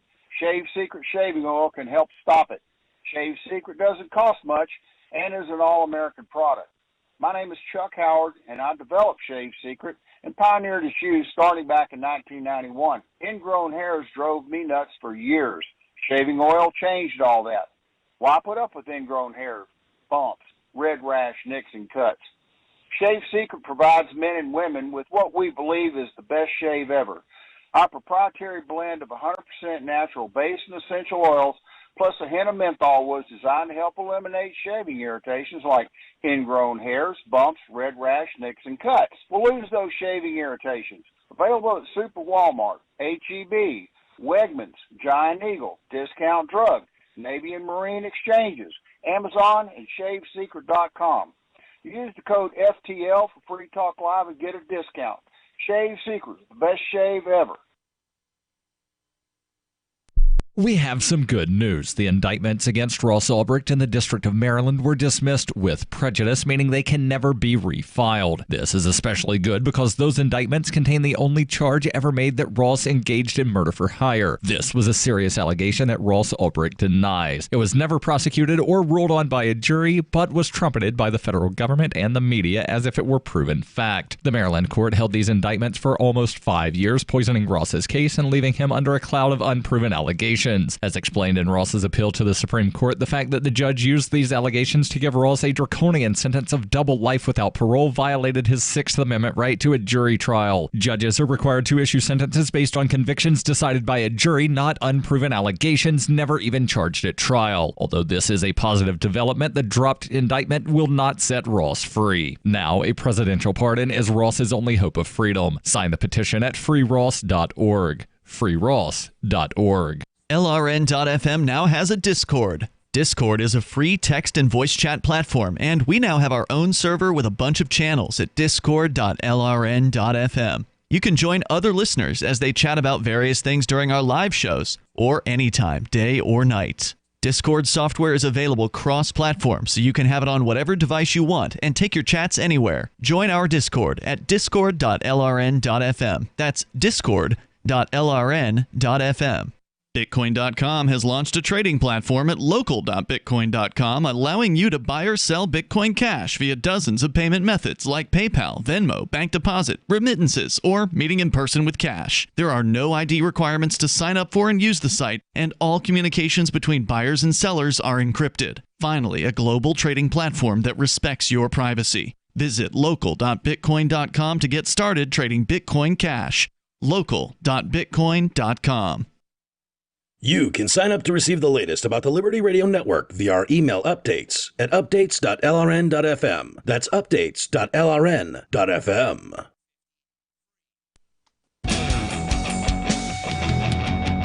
It's Free Talk Live. You can bring up whatever you want here. Toll-free numbers 855-450-FREE. Coming up, the story about suicide. I mentioned that we were going to get into this last night. I didn't want to forget about it, but suicide numbers, as we reported a few months ago, we suspected they were going to be up. And they're up. And they're up. We'll tell you a little bit more about that. Ian and Mark in the studio. Our toll-free number, if you want to join us, is 855-450-FREE. Mark, in about a week from now, you're going to be heading to Dallas, Texas for the Mobilize 2020 event that Young Americans for Liberty is putting on. And I don't know about you, I've never been to anything from Young Americans for Liberty. I haven't. We were supposed to go to an event earlier this year. Which sadly was canceled due to COVID. Yep, it was sadly canceled. They invited us to this one, and sure, we'd love to come. So you're going, and it's yaliberty.org/mobilize is where you can go to get your invitation to this invitation-only networking event for liberty-oriented people. It's called Mobilize 2020. It's Dallas, August 6th through the 8th. That's coming soon, but it's not too late to go and get involved at yaliberty.org/mobilize. As we go to Gene, the Christian anarchist, you're on Free Talk Live on our Discord server. Go ahead, Gene. Yeah, I wanted to do a little update on COVID-19. Being in the medical field, we got a little bit of inside information. And turns out it's a plandemic. Yeah, it sure seems like something's going on. They got hydroxychloroquine, azithromycin, and zinc is a well-known treatment option that seems to be very effective, and it's very cheap, and it's being used all over the world. However, of course, our government and the media, for whatever reason, have decided to try and torpedo this treatment and try and say that it doesn't work and try and say that there's all kinds of risk of using these medicines. And these are all things that are generic. They've been used for other diseases and other treatment options. Do you think that's because they want to promote some new-fangled drug that's patented and protected and expensive, instead of these generics that are relatively easy to come across and relatively cheap? Bingo. I think it's because Donald Trump said the word hydroxychloroquine. I think that's, by and large, at this point, everything's a political football. And I'm not saying the Democrats are the only ones who are responsible for it, but it seems like there are people out there that have this, Trump derangement syndrome, as they refer to it, and essentially everything Orange Man does is so bad that if you even talk about it, you're on their side. And I'm not on any side. I'm not voting for either one of your crooked old perverts. I don't want them. Well, what we have in the local hospitals here is we have patients who have COVID-19. They're in ICU. And guess what they're being treated with? They're not being treated with these inexpensive and effective drugs. They're being treated with remdesivir. And this is a very expensive, brand new drug that nobody really knows what kind of side effects there will be, or, it hasn't seen the test of time. This is brand new. It's $1,000 or somewhere about thereabouts per dose. This is not cheap stuff. This is very, very expensive. And this is what they're treating people with. Now, I wonder how many people are dying because remdesivir does not work as good as the cheap, ineffective generic drugs that we know have a good track record. And all of those people that are dying, their blood is on the hands of the drug companies and the government agents. Well, the good news is the drug companies and the government agents, they sleep well at night anyway, because they just don't think about it. They do, but they shouldn't. I mean, it's actually criminal what they're doing. This is a criminal conspiracy, and there are very real victims. There are very real people who are dying, and now they're trying to make it so that even doctors can't use these drugs. They're trying to make it so that they're trying to take that out of the quiver. So normally we go to see your doctor diagnoses your condition, and then depending on your physical ability to tolerate certain drugs, they then find the drugs that hopefully will be the best ones to treat you. Well, now they're taking those drugs out of the quiver, saying you're not allowed to use those, and if you do, you might lose your medical license. And that is criminal, because those drugs, there's nothing wrong with those drugs. They like so I say, hold on, has that happened? Have they actually pulled doctors' medical licenses for prescribing these other generics? It's too soon to find out if they're going to do that, but the threat is there. We have seen stories that Twitter and YouTube have been taking down videos of doctors who have been questioning the official line on COVID. Have you heard about that? Well, yes, there was that news conference where all these like a handful of doctors, like 6 or 8 doctors, stood on the steps of the Supreme Court and gave their testimony as to how many patients they've treated and how many have died. This one lady got up there, and this lady is a little bit of a kook. She's got some extreme religious beliefs, but that doesn't mean that she's not a doctor who's treated patients who has very valuable information. And she says that she has treated 300 and some odd patients with COVID. They've all lived, even patients who were old, even patients who had pre-existing condition, and she treated them all with these 3 drugs. And they're trying to shut this lady down. They're trying to keep her videos off of YouTube. I have a feeling she will be losing her medical license soon. Wow. And she's a black lady. So here they say Black Lives Matter, but this black doctor gets up there and tells them a story they don't want to hear, and they will turn on her like a rabid dog. Gene, thanks for sharing your update with us here tonight. Always appreciate the inside scoop from inside of the medical system. Our toll-free number, if you want to join us here, is 855-450, free like freedom. So the story here from lifestyle section at msn.com, Zachary Mack reporting, with infection rates and death tolls from the coronavirus mounting by the day, it can become easy to forget there are other epidemics that are plaguing Americans nationwide. And while the pandemic is largely taking a direct toll on the older segments of the population, young people's lives are being impacted by other crises. According to one of the nation's top health officials, there are tragically 2 things that are killing more young people than COVID itself. In an online interview with Buck Institute earlier this month, Centers for Disease Control and Prevention Director Robert Redfield, candidly discussed how school closures have affected children and teenagers across the country and how previously existing issues are becoming an even bigger problem for young people. He said, quote, "We're seeing, sadly, far greater suicides now than we are deaths from COVID. We're seeing far greater deaths from drug overdose that are above excess that we had as background than we're seeing the deaths from COVID." So suicide and drug overdose, at least among young people, they're saying, are much more dangerous. People are killing themselves because they are likely frustrated with this new so-called new normal. Yeah, and so I've been watching as anybody who listens knows, I've been watching the number of deaths that's going on in the United States, not the number of COVID deaths generally. Yeah.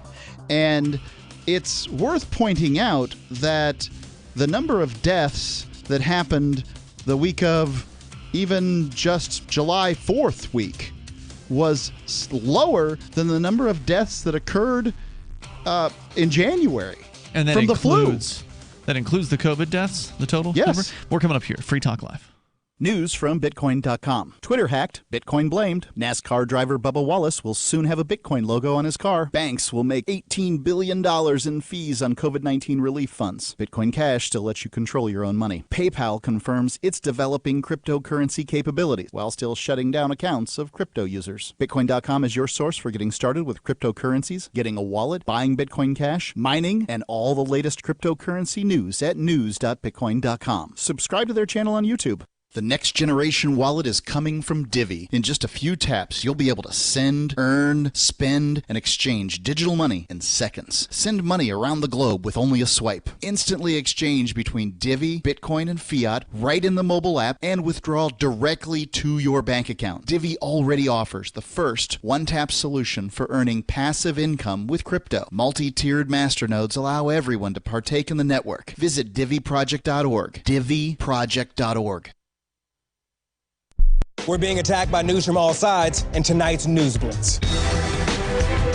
Now we're homing in on Houston, Texas, where NASA announced today that the crew of the International Space Station has successfully completed their 13-year mission studying man's ability to constantly repair a large object in space.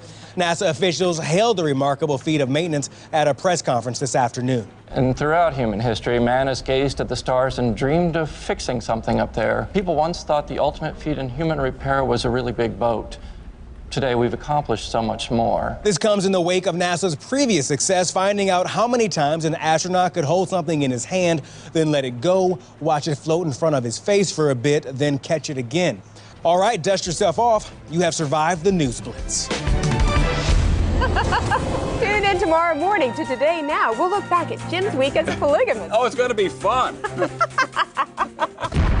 This is the Onion News Network. I'm a little obsessed with My Magic Mud. Several years ago, I met Jessica Armand, the founder and CEO of My Magic Mud, and I didn't even know my teeth were coffee stained. A week's worth of use convinced me, and now I use it every 3 or 4 days. It's clinically proven to whiten teeth, and I think it cleans better, too. My Magic Mud's available at most local health food stores, Sprouts, Natural Grocers, CVS, Walmart's Natural Beauty Aisle, but I can get it for you for 20% off with coupon code FTL20 at mymagicmud.com. FTL20 mymagicmud.com. The LRN.FM social media channels have been revamped. We've eliminated Facebook and focused on other platforms like Twitter and Mastodon, the decentralized alternative to Twitter. On our accounts, you'll find posts from multiple LRN.FM show hosts together in one place. Follow us on Twitter at twitter.lrn.fm, or better yet, move to the decentralized Mastodon social media platform at toot.lrn.fm, toot.lrn.fm. I think you'll like it. Uncovering the secrets and exposing the lies. That's what the readers of freedomsphoenix.com get every day. freedomsphoenix.com, constantly providing the information, the real news about government policies, and the real relationship we all have with the coercive government. The real condition of the economy, innovations in technology, breakthroughs in energy, health, and computer science. Learn the truth well before it's admitted to in the lamestream media. The corporate media, nothing more than distributors of government propaganda, but now there's an alternative. freedomsphoenix.com. Constant news updates on the issues that affect your life in the most important ways. With liberty and property under constant attack, freedomsphoenix.com provides the understanding behind the propaganda, and it encourages the participation of its readers. Go to freedomsphoenix.com. That's freedoms with an S, phoenix.com. freedomsphoenix.com. The revolution between the ears has already happened. What's up next? Visit the Liberty Radio Network program guide to find out at shows.lrn.fm. That's shows.lrn.fm.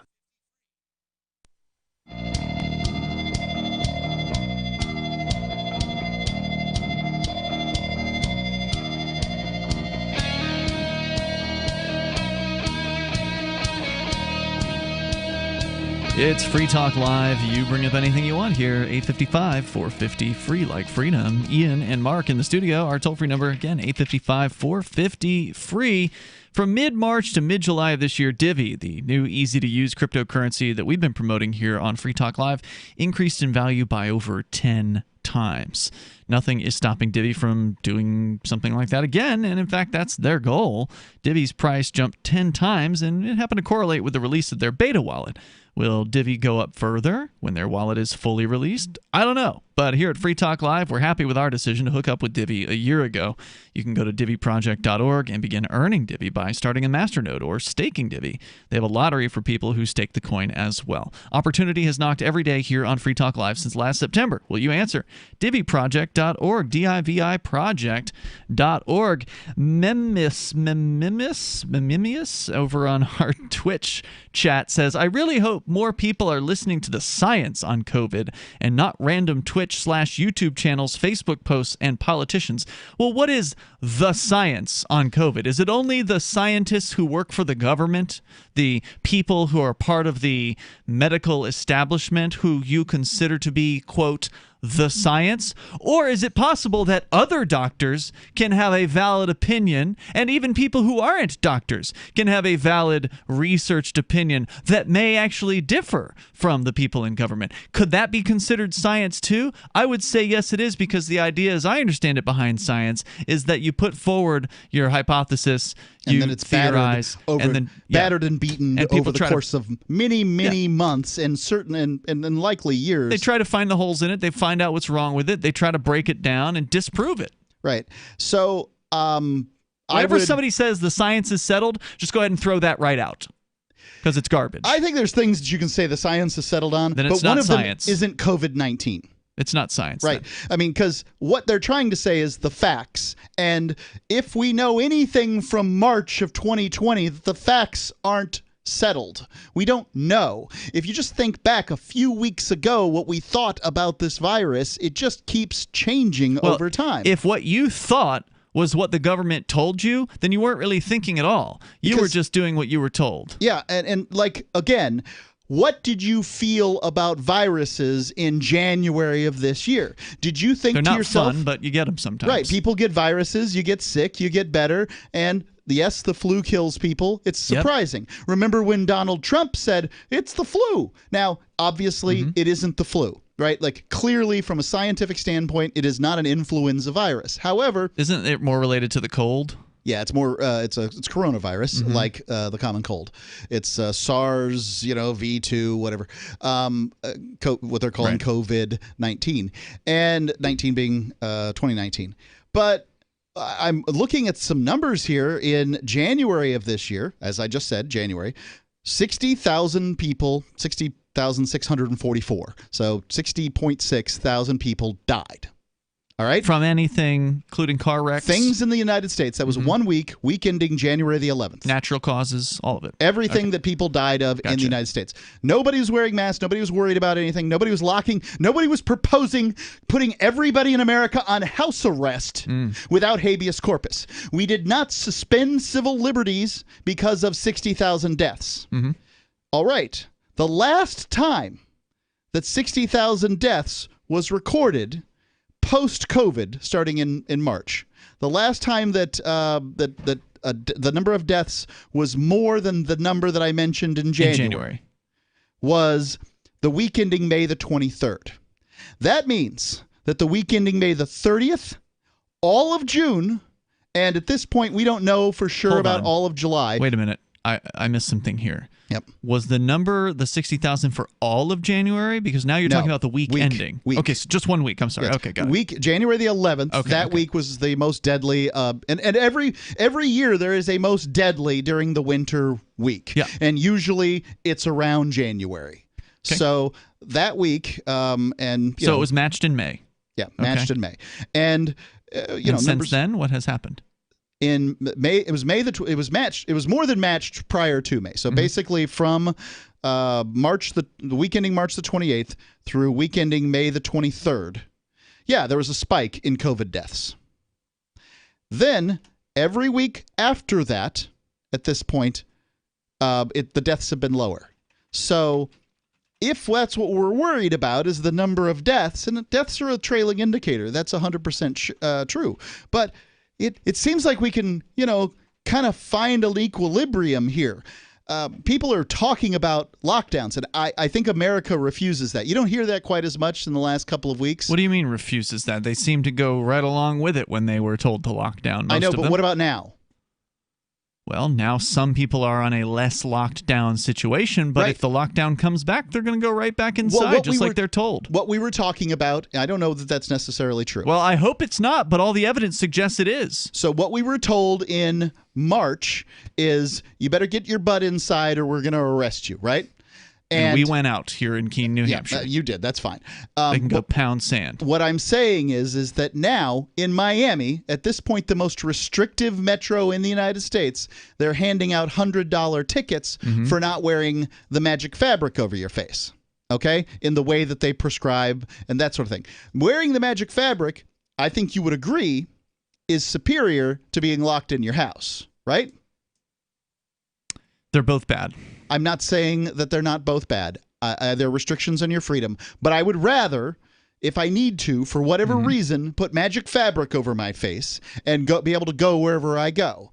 And I would prefer that over house arrest, which is what we had going on previously.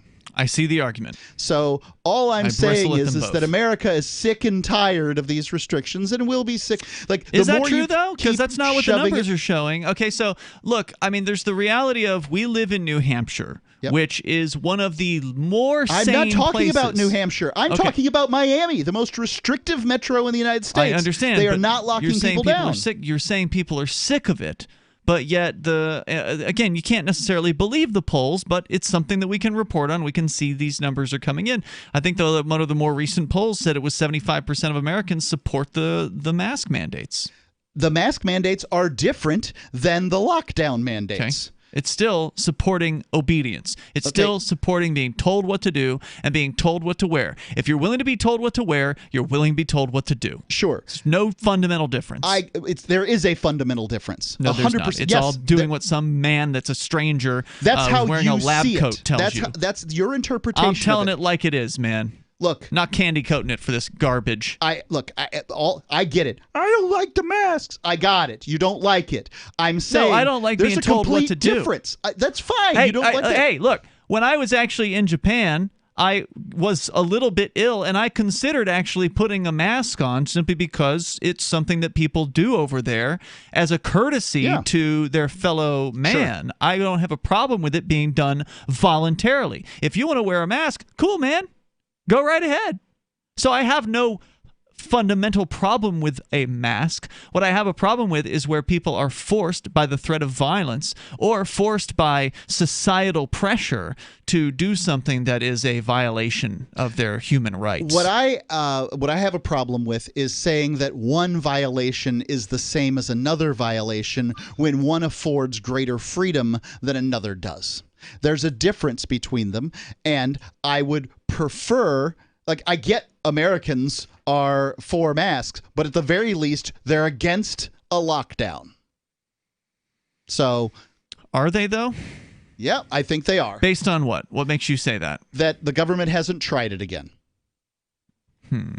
Well, the people of the Washington Post, the editorial board, as we reported earlier this week, are absolutely in favor of another lockdown. In fact, they say it needs to be worse than it was a few months ago. The Washington Post and Jeff Bezos, with his axe to grind against Trump, can all take whatever their opinions are and stick them where the sun doesn't shine, as far as I'm concerned. Sure, but the reality is they're a major newspaper that has an editorial board that is calling for a total lockdown. To Americans. They want to even have city people and country people. They want to even have farm workers stay home. They want to have truckers stay home. Go to hell. They want to die, basically. They want to eat each other and have cannibalism. 855-450 free, because how are you going to eat if the truckers are staying home? You're not. It's Free Talk Live. Jake was in big trouble with the IRS. He owed how much? $92,000. Ouch. The IRS left no room for Jake to breathe. They put a lien on my house, took all the money out of my bank account, took money out of my paychecks. So it was a nightmare. He needed help fast. I figured that all these companies were the same until I called Federal Tax Management. You could just tell they knew what they were talking about. Right then and there, I felt like I had some hope. Stop the liens, levies, and garnishments fast and qualify for one of several special IRS programs that could reduce or even eliminate your tax debt. So, how'd it go for Jake? They did what they said they would do. They came through for me. I ended up saving an unbelievable amount. I was so jazzed. I was extremely happy. If you owe more than $10,000 in back taxes, take Jake's advice. Give Federal Tax Management a phone call. If they help me, they can help anybody. Call the Federal Tax Management Hotline now. 800-503-8625. 800-503-8625. 800-503-8625. Hey, survival gardeners.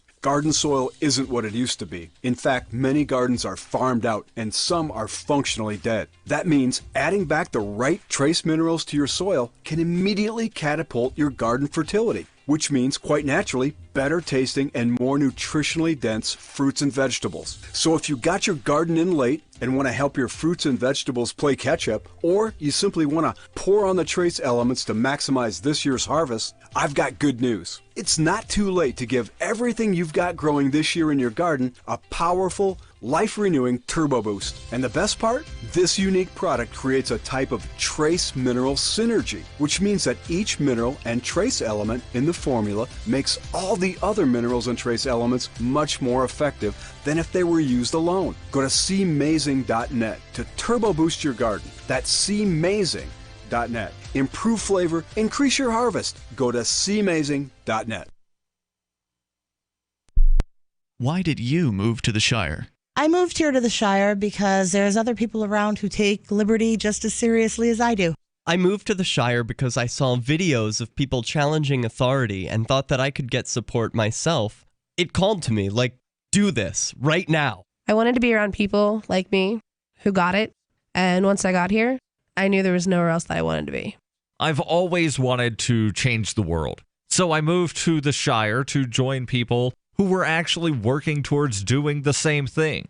The people here are awesome, loving, and positive. It was for the adventure and for the feeling of something important is happening here, and I just wanted to come to sort of be part of that. Visit ShireSociety.com to read and sign the Shire Society Declaration and learn the reasons why, if you love liberty, you should immigrate to the Shire. Plus, connect with others via the forum at ShireSociety.com. That's ShireSociety.com. There are lots of ways to listen to Free Talk Live. Our podcast has been around since podcasts began, and now the FTL feed is loaded with content besides our full show archives. Did you know that we make it easy for you to customize your podcast subscriptions? We have different feeds, one that includes only our full shows, one with just the Daily Digest, and our main feed that includes everything. You decide what you listen to. It's quick and easy to customize your feeds at feeds.freetalklive.com. That's feeds.freetalklive.com. There are basically two types of advertising, direct response and branding. Radio's great for direct response with its low cost to listener ratio, but audio can't be beat for branding, which is a longer term endeavor.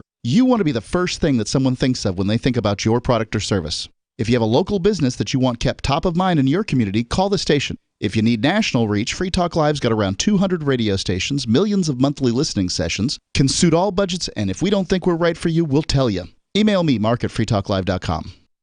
Join the LRN.FM Discord for live chat 24/7 at discord.lrn.fm. That's discord.lrn.fm.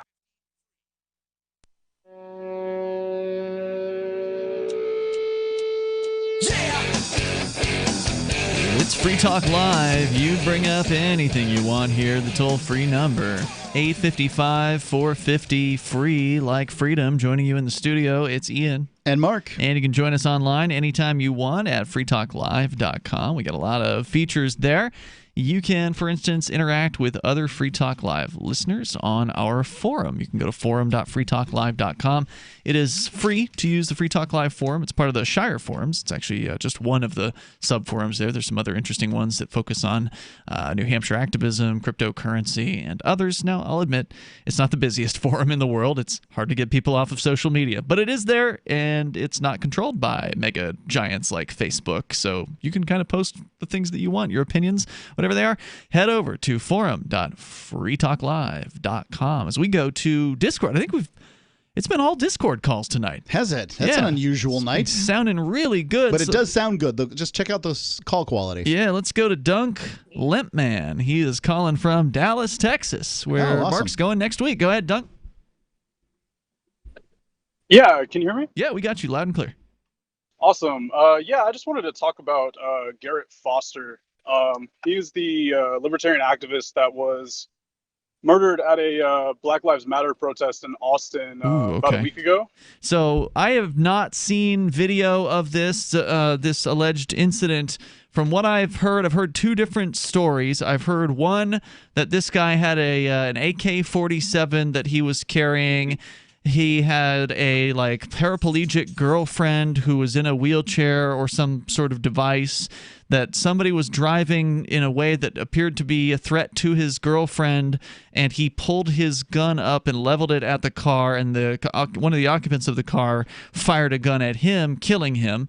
Another person said that his girlfriend wasn't in any jeopardy, and that this guy just pulled a gun on a car, which makes no sense whatsoever. Why would somebody who is a weapons user, usually they're fairly responsible with their weapons, pull a gun on a car? What is your opinion about what happened there?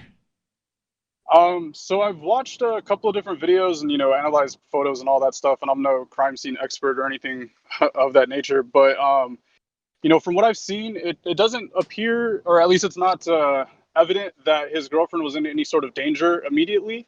However, the car did drive into a group of protesters, and from the video, you can tell pretty clearly that he did not raise his gun at the driver, and it was really only within a couple of seconds that driver, turned the corner that he opened fire. 5 rounds, I believe, most of which Garret took, and then did shortly die after that. Wow. So I heard that the rounds sounded like we don't know who fired which gun when, as I understand it, and that the first 2 shots sounded like Garret fired them because they were much louder, and then the last 3 were the answering shots were sort of smaller handguns kind of rounds. Have you heard this theory? Yeah, so I have actually seen people, claiming that from listening to audio, but the video that they're referring to doesn't actually show what happened. There is an actual video that's not very clear, but you can actually see that the driver did fire first, and the Austin Police Department actually did come out and say that Garrett's rifle was never fired. Okay, interesting. That would be an interesting fact. So, as I understand, the Austin Police Department did not arrest the people in the car at all. I was under the impression that they were arrested. However, they were let free shortly thereafter. I could be mistaken in that regard. All right. But really what I wanted to get more into is just the fact that I see a lot of people that would call themselves libertarians or conservatives who would ordinarily be, very pro-gun, who would attend these, gun rights rallies, often where they are all armed with rifles, who are, saying that why was he carrying a rifle to a peaceful protest? And, calling him a Marxist because he happens to have been, protesting with Black Lives Matter folks who these people will always lump together as just a group of Marxists, which I find to be abhorrently ridiculous. So, I agree. I think that it's ridiculous to say that everybody at a Black Lives Matter event is necessarily a Marxist. Well, I think that they're hanging out with a group that claims to be Marxist, but I don't think that makes a difference. Which group? BLM. Okay. So when you say BLM, do you mean the members of some sort of organization called Black Lives Matter?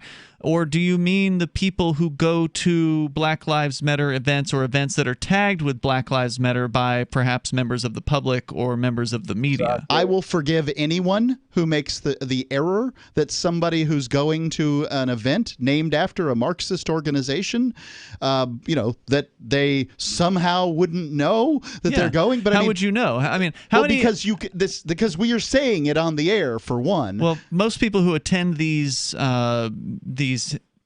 gatherings, I don't think are listening to your show. I don't. Okay, so number one, I didn't get to finish my statement. Okay, and my statement is: it doesn't matter if your protest is Marxist or not. What matters is I didn't see anything Marxist at the Black Lives Matter events. There's plenty of Marxist signage at BLM events, so you can see what you want in this world. Sure. There are people holding. There was one guy holding a sign that said "Shoot Whitey."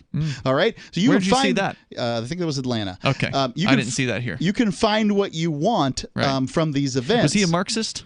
I don't know. Okay. He's certainly a racist. Sure is. Okay. Does that mean everyone there's a racist? No, it doesn't. I think that that there's it's one guy. There's certainly some people that Black Lives Matter made a distinct choice to not name their organization All Lives Matter, which would have been a very inclusive thing to do and a cool thing as far as police accountability. They chose very purposefully to call themselves Black Lives Matter, and I find that choice to be suspect. As far as I racial wouldn't have bigotry. done that myself, but I can understand why However, someone might. If somebody is both a racist and a Marxist and is attending a rally of racists and Marxists, they still have the right to bear arms in the United States, because Sure. if you don't allow people to carry guns that you disagree with, then then you won't be allowed to carry them anyway. So I think that the certain instance here with Garret is worth investigating. Dunk? So can I ask you, Mark, Yep. how do you feel about Dr. Joe Jorgensen tweeting out, Black Lives Matter, and that it's not enough to be passively not racist, but we must be actively anti-racist? Do you think that she's a Marxist? Because that's an accusation that I see getting thrown around a lot. I don't think she's a Marxist. No. As well. I don't think she's Marxist. No, I think that there's verbiage that people are saying now in order to be included and paid attention to, and that's part of that verbiage. I disagree. She, by the way, went to one of the rallies while she was here in New Hampshire, so it's not like she's just saying a thing. She actually did go to the Manchester Park rally that they had there. Okay. And by the way, the guy who was organizing what was purported to be a Black Lives Matter rally here in Keene, New Hampshire, which was the largest rally I've ever seen in Keene. It was incredibly well attended. I would say 500 people packed a very small park in the center of town here. Now, were they all from Keene? Probably not. Probably not. Folks came in from elsewhere. I was not from Nashua or Manchester when I went to the Nashua or Manchester ones. But there were a tremendous number of people there. But he told me recently that he's not a member of Black Lives Matter, the guy who organized that protest, who I happen to know personally, not to a deep level, but we know each other. And he's not part of Black Lives Matter, but yet he was the organizer of this rally that everybody was calling Black Lives Matter. So who gets to determine what the rally is? Is it the organizer himself, or is it all the people who think, oh, well, here's a police accountability rally. I have an answer for that. It must be Black Lives Matter. I have an answer for that. So therefore he's a Marxist, right? Nope. The answer to that is the people who get to say it's whatever it is the most organized group of people in the given movement. So are you saying Black Lives Matter is better organized? Yes, that's what I'm saying. Okay. There. So it's not really fair to look at an event and say that's Black Lives Matter, because it may not be. Just because some people have signs that say Black Lives Matter doesn't mean that they're members of Black Lives Matter. They may not even know that Black Lives Matter is a membership organization that has any kind of unique set of beliefs or common set of beliefs. I suspect that if you went around and asked the people at these rallies what they know about the organization of Black Lives Matter, not about the question of do Black Lives Matter, do all that stuff, but to ask them about the organization, I suspect most of them would not know thing number one besides the fact that they exist and they put on rallies. Well, now we have your supposition. Yep. Duncan, anything else you want to share tonight? No, that was it. Thank you. Thanks for the call. I really appreciate it. Yeah, because my impression that I get from attending these rallies is that it's something that people want to support because they want to support. I see both sides of this. I see the people that were doing the rallies a couple of months ago at the state houses saying that, hey, where were y'all trying to support us at the time, and now you want us to defend you with firearms? I don't think so. 855-450 free like freedom. You can join us here. I don't know if anyone around here asked them to support them with firearms. I didn't hear that. Remember when you first heard about Bitcoin? How long did it take you to realize this little project would soon change the world? Do you kind of wish you had gotten involved sooner? Well, now's your chance to be part of the next revolution in money. Intercoin is working to finally make crypto go mainstream. It's designed to be scalable enough to support everyday payments and even elections without the state. Bitcoin was originally supposed to be a peer-to-peer cash system, the way we would all pay one another without having to trust any third party. But instead, over time, it mostly became a store of value. That's because every 10 minutes, the Bitcoin network must put all transactions into a block, and that block can only hold so much. If crypto is to become mainstream, for everyone to use it in everyday payments, we need a new architecture, one that's as secure as Bitcoin while being far more scalable. Check out intercoin.org to find out more and maybe pick up some of those coins for yourself. Looking for a great real estate investment? Consider New Hampshire, which is ground zero for the Liberty Movement. Your first call should be to Mark Worden from Porcupine Real Estate. He's more than just a real estate agent. He's your New Hampshire concierge. Where are the best places to live? Do you want farm, city, the burbs, or forest? Do you want a duplex or multifamily building so that renters pay your mortgage? There are homes in all price ranges in New Hampshire, and Mark can help with financing too. Invest in Liberty and property. Mark Worden can help. PorcupineRealEstate.com.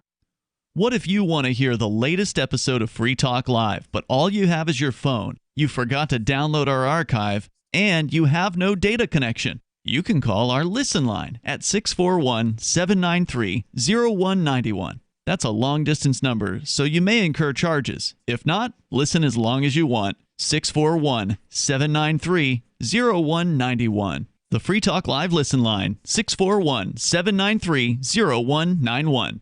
You're listening to the live edition of Free Talk Live. Hour number 3 is next after the news here on the Liberty Radio Network at LRN.FM. Doubling down. I'm Lisa Lacera, Fox News. President Trump again tweeting about the upcoming election, saying the results must be known on election night, after earlier today suggesting election day should be postponed, something Senate Majority Leader Mitch McConnell said is not going to happen. Well, never in the history of the country, through wars, depressions, and the Civil War, have we ever not had a federally scheduled election on time. And we'll find a way to do that again this November 3rd. McConnell speaking to WNKY in Bowling Green, Kentucky. The president does not have the authority to move Election Day. It's set by federal law.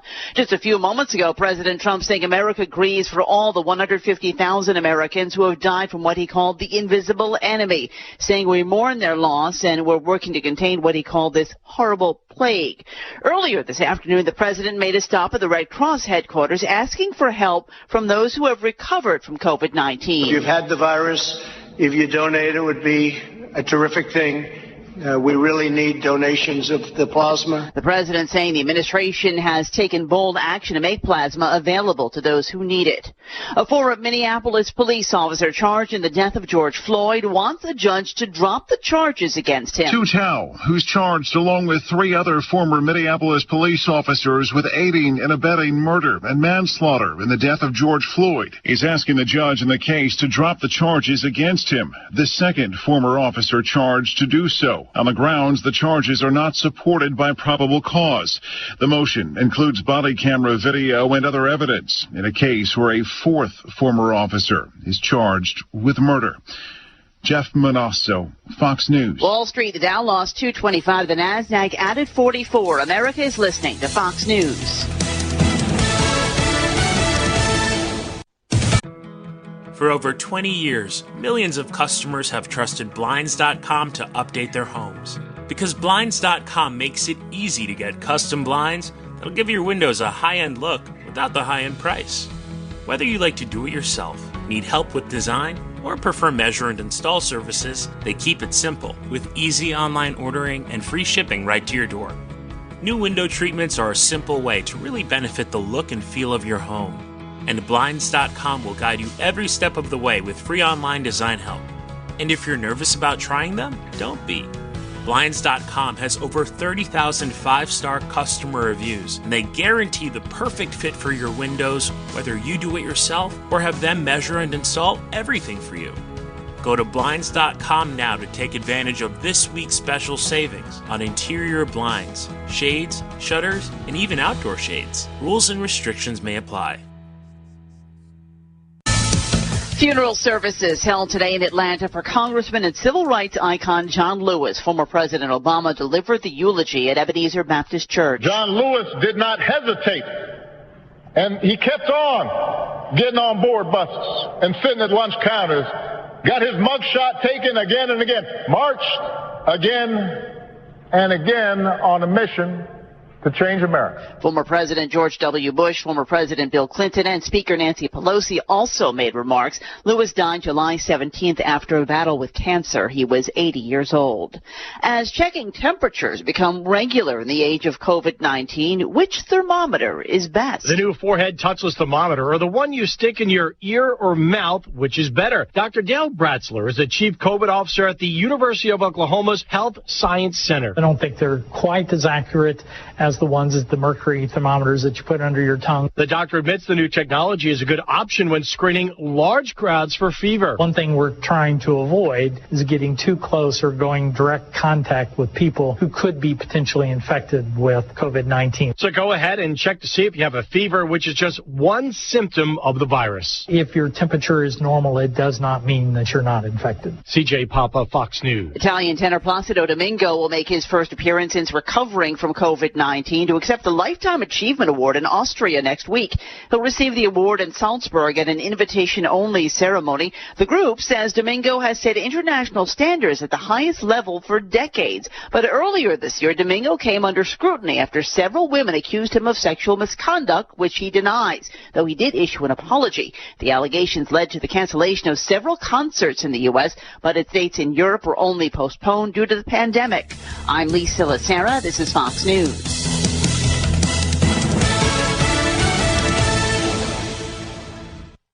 In Baltimore, the streets have gotten safer thanks to the success of the new Permanent Daylight Initiative, which aims to prevent crime by illuminating the entire city 24 hours a day using high-powered floodlights. It's just that it's so bright all the time, even in the rain. City officials say there have been zero violent crimes since the start of the program, except for one man who vandalized the light by throwing his body off a building into it. Now let's set our crosshairs on to Mountain View, California, where Gmail servers were down for nearly 2 hours today.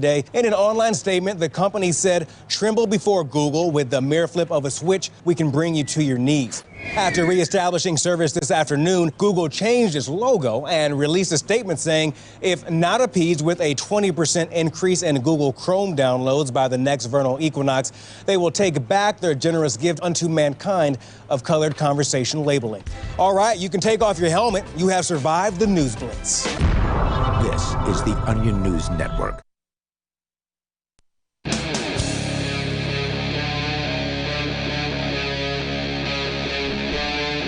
Free Talk Live. It's Free Talk Live. You can bring up anything you want here. 855-450-FREE, like freedom. That's 855-450-3733. It's Discord only so far tonight, but the regular phone lines purportedly are working. If somebody wanted to call on the old-fashioned way, they could. With you tonight, it's Ian. And Mark.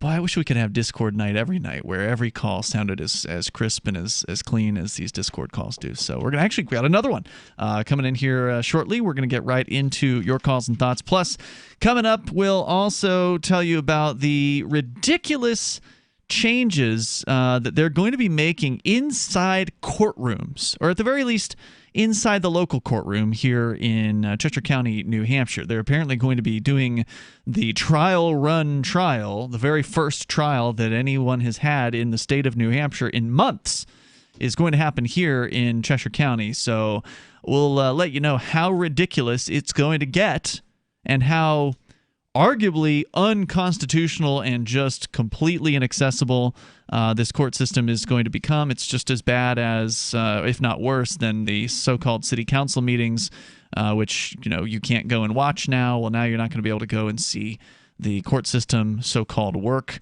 You won't get to see the justice in action or anything. It's going to be very, very difficult. They say they're going to have some online feeds, but I don't think that's enough, in my opinion. It's Ian and Mark here. We're going to go right into your calls and thoughts.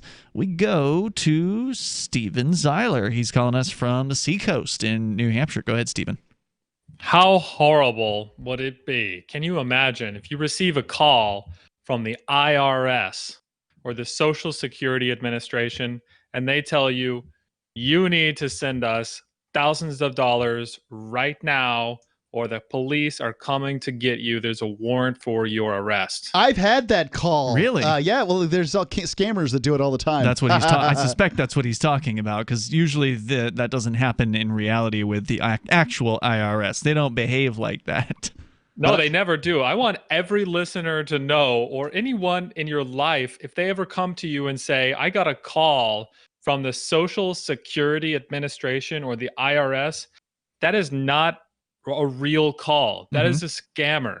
Did this happen to you, Stephen? What made you want to call in about this? Well, I've received this call before, but this happened to someone in my business that was really rather sad and disappointing. This man, he received a call from what he thought was the Social Security Administration, telling him that his account was insecure and he needed to send them several $1,000s. And so, according to his story, he came into my business because he wanted to use my Bitcoin machines to send several $1,000s to this scammer. And you caught it. You figured it out somehow. He had already sent several thousand of gift cards. Gift cards? Gift cards. Because that's what the IRS online. accepts. They're going to take your The IRS Amazon is going to gift card. accept Bitcoin and gift cards. Listen, everyone. The IRS will never accept Bitcoin or gift cards. Right? You look for a certified letter from them. It's going to be very They're never obvious. going to do anything without paperwork. Right. Because that's how the government works. Yeah. If these people ever contact you, go to the website for the Social Security Administration and call that phone number to, and ask them, is there something going on? Because the answer is no. Well, this guy, he wanted to buy, I don't know, $5,000 of Bitcoins, and he was going to send it. He had never even heard of Bitcoins before. Basically, but he was going to send it off to the scammer. Yeah, India. I had a variant of this happen back when I was selling on localbitcoins.com. There was, toward the end, I kept up turning on my security even higher and higher because scam artists are just so creative and they managed to fool people. So it was to the point where I was calling people on the phone just to verify, do a voice verification of them in addition to like getting their ID and things like that from them. And one conversation I had was with this guy who had told me that he had gotten a call from who he believed was Apple Computer. And they had told him some story about, and it was like somebody with a heavy like Indian accent. It's like, hello, I'm from Apple Computer, and we have noticed your account is insecure. We are going to need to take control of your computer. Here, just go to, they had him install TeamViewer, and I was actually surprised they didn't have him install their own malware on his computer. Yeah. But he actually had gone to the TeamViewer website and downloaded their software, and the scam artist connected to his computer, and they demanded that he stay on the phone the entire time. He took them to his bank website, showed them the balance in his bank account, and they basically asked him to send the entire balance of his bank. Oh, I remember what it was. They had a really interesting. They had an interesting twist on this. So they pretended like they deposited money into his bank account by like cooking up screenshots, and somehow sending them. I don't know how they did this exactly. That's what happened with this guy too. Yeah, he was under the impression that they had already sent him several $1,000s to his Bitcoin wallet. Right. Which he didn't have a Bitcoin wallet, but he was convinced that he had received this money. So they did the same thing here, where they looked at his bank account, so they knew how much money he had, and then they put in similar amount of supposed money, which they didn't do. They just had screenshots that they doctored or something like that, and they somehow convinced him that, oh yeah, we've sent this money in there. We need to trace the wire transfer because somebody's hacked your account, and if you send this wire to us or you send it, to this person who happened to be me, they wanted him to send it to me because I was the one with the Bitcoin that they wanted to get, right? That they would then, release whatever, that he would then fix the hack job on his Apple computer. And this guy had fallen for it hook, line, and sinker, and he was a young, like, stockbroker guy from New York City. Wow. Somebody. So he wasn't like your typical 75-year-old, lady who's all alone and doesn't understand. There was this guy. Yeah. I want to put a trigger in everyone's mind. This will never happen. You will never get a call from the IRS, the Social Security, or Apple, or anyone. You'll never get a call. It'll never happen. But they will use fear to manipulate you. So the next time you get a call and you're feeling fear, hang up the phone. Yeah. That is a scam. If you are afraid on a phone call, I don't know what it's going to be. They're very creative, but if you feel fear, as soon as you do, that's a scam. Hang it up. Don't call back. Yeah, and another thing about it is that the likelihood, it's unlikely that they'll even know your name or your social security number. No, they knew who this guy was. Okay. Well, I can tell you when I've had this happen, they don't even know my name. They're just saying your social security number, in an Indian accent, generic, right? Yeah. Has been, whatever, and you need to, send money, and I'm like, what's my name? Do they call on your cell phone? How do they call? Yeah, they call on the cell phone. I don't have a home phone, right? So they have my Google Voice number is out all over because I sell ads for Free Talk Live. So I need people to call, and you can believe that's been added to lists. The next day, I had a different potential buyer come in, and I did the voice verify with him, and this was more of like kind of a redneck from Tennessee or whatever, and I told him, look, man, it was the same Apple scam that they were trying to pull on him. Yeah. And so they must have some sort of database, because the odds are they're not just going to randomly call cell phones, or maybe they will. Maybe 1 out of every 2 cell phones is an iPhone, and they just figured they're going to get plenty of people with iPhones. Maybe it is completely random. I don't know. It's fascinating. Maybe it is. There's so many people and not that many phone numbers. It is fascinating.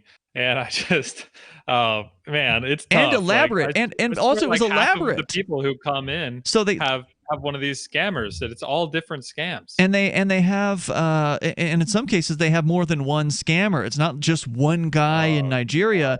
They were on the phone with this guy, and they were like, please hold, I would put you on the line with the IRS division or whatever, and then they move him over to another operator, like a female or somebody else with a different voice. So it's more than, in some cases, these are more than one person who are behind the they've scam. got boiler rooms going on in foreign countries like India, where they do this kind of thing. And if they run 1,000 of these and they get 1 or 2 victims, they probably paid their rent for the next year.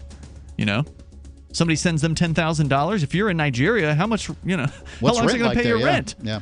Well, before I go, I want to say that I'm very happy that the movie is being renamed to Derrick J's Victimless Spree. Steven, thanks for calling in tonight. That's Steven Zeiler from AnyPay, by the way. Great stuff over there at anypayinc.com. We got more Free Talk Live coming up. Do you want to work from home, get paid, and forward Liberty all at the same time? Free Talk Live is looking for account executives and appointment setters. If you've got a phone, a computer, internet connectivity, initiative, and a belief in the non-aggression principle, you're qualified. Earn up to $85,000 a year full-time, $25,000 a year part-time. Set your own hours, work from home, spread freedom. Join our team and work with one of the biggest leaders in the Liberty movement. Apply now at sales.freetalklive.com. Sales.freetalklive.com. Got shaving irritation? Shave Secret shaving oil can help stop it. Shave Secret doesn't cost much and is an all-American product. My name is Chuck Howard, and I developed Shave Secret and pioneered its use starting back in 1991. Ingrown hairs drove me nuts for years. Shaving oil changed all that. Why put up with ingrown hair, bumps, red rash, nicks, and cuts? Shave Secret provides men and women with what we believe is the best shave ever. Our proprietary blend of 100% natural base and essential oils plus a hint of menthol was designed to help eliminate shaving irritations like ingrown hairs, bumps, red rash, nicks, and cuts. We'll lose those shaving irritations. Available at Super Walmart, H-E-B, Wegmans, Giant Eagle, Discount Drug, Navy and Marine Exchanges, Amazon, and ShaveSecret.com. Use the code FTL for Free Talk Live and get a discount. Shave Secret, the best shave ever. News from news.bitcoin.com. BTC miners give off a signal of intending to sell. Does this mean a bear cycle? New Zealand police seized $91 million from a Russian exchange operator. Anti-crypto SEC head stepping down, making Bitcoin ETFs more likely. And you can make money by referring people to exchange.bitcoin.com. Bitcoin.com is your source for getting started with cryptocurrencies, getting a wallet, buying Bitcoin Cash, mining, and all the latest cryptocurrency news at news.bitcoin.com.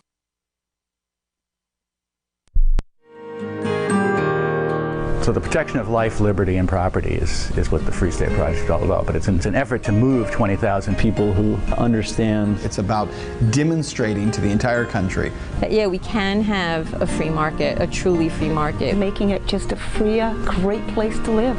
It's the world's largest voluntarist libertarian community, and it's only getting bigger. That's amazing, to be able to move to a place where other people like passionately believe in being free and independent. What the Free State Project is managing to do, though, is to put their money where their mouth is. It's physically getting up across the country and saying, let's go someplace and let's demonstrate the power of these ideas. There's a lot of kind of philosophy that surrounds liberty. There's a lot of thinking about it and talking about it. But here in New Hampshire, people are doing it. 101 Reasons Liberty Lives in New Hampshire, a documentary by Free State Project Early Movers. Watch it free at 101reasonsfilm.com. 101reasonsfilm.com. Some of you asked, and now we've delivered. LRN.FM's live Keene, New Hampshire studio shows are now streamed in HD on Twitch. Visit our channel at twitch.lrn.fm and give it a follow. If you have Amazon Prime, you get one free subscription on Twitch. If you use it on our channel, Twitch will give LRN.FM a monthly piece of your Prime subscription cost. So please watch, follow, share, and subscribe to twitch.lrn.fm. That's twitch.lrn.fm. Are you tired of governments murdering people around the world? Stop using their money. There is an alternative. Bitcoin is a stateless, free market, non-political currency. Bitcoin cannot be inflated or controlled by any government. By using their money, you are helping the state. Stop doing it. You have an incredible alternative available now. Learn it, use it, spread it. Get started with Bitcoin at bitcoin.com. That's bitcoin.com. Live video of our Keene, New Hampshire-based shows is streamed on DLive. Please follow and share at dlive.lrn.fm. That's dlive.lrn.fm.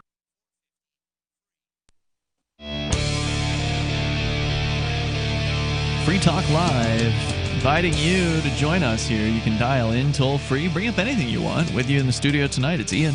And Mark. The toll-free number is 855-450-FREE like freedom. That's 855-450-3733. Free Talk Live brought to you by Bitcoin.com.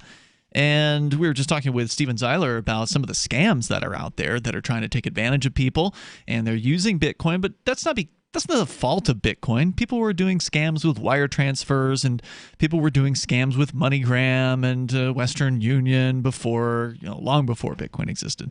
Bitcoin is another form of money, and it's a better form of money than the ones that have come before. Although right now Bitcoin BTC itself is pretty broken as a form of money right now, with the transaction fees over $5 on average yesterday. I don't know what today's average was yet, but it was really bad yesterday, and it seems to be getting worse, of course, as more people pile into Bitcoin as the price goes up. But that's what happens. The price goes up, more people pile into it. The price goes up, more people pile into it, and the fees get crazy because Bitcoin sadly was not designed to scale, and they never really fixed the scaling problem. Despite claiming that they wanted to, they didn't really do anything. So that's where the other competitors come in handy, like Bitcoin Cash. And you can learn about Bitcoin and Bitcoin Cash over at bitcoin.com. You can take the introductory course that they've got there. It's free.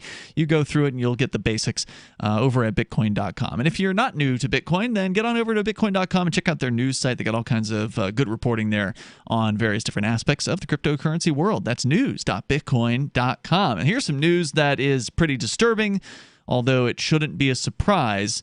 It's about the government court system here in New Hampshire, and I'm sure other court systems across the United States are experiencing a similar, shall we say, reorganization.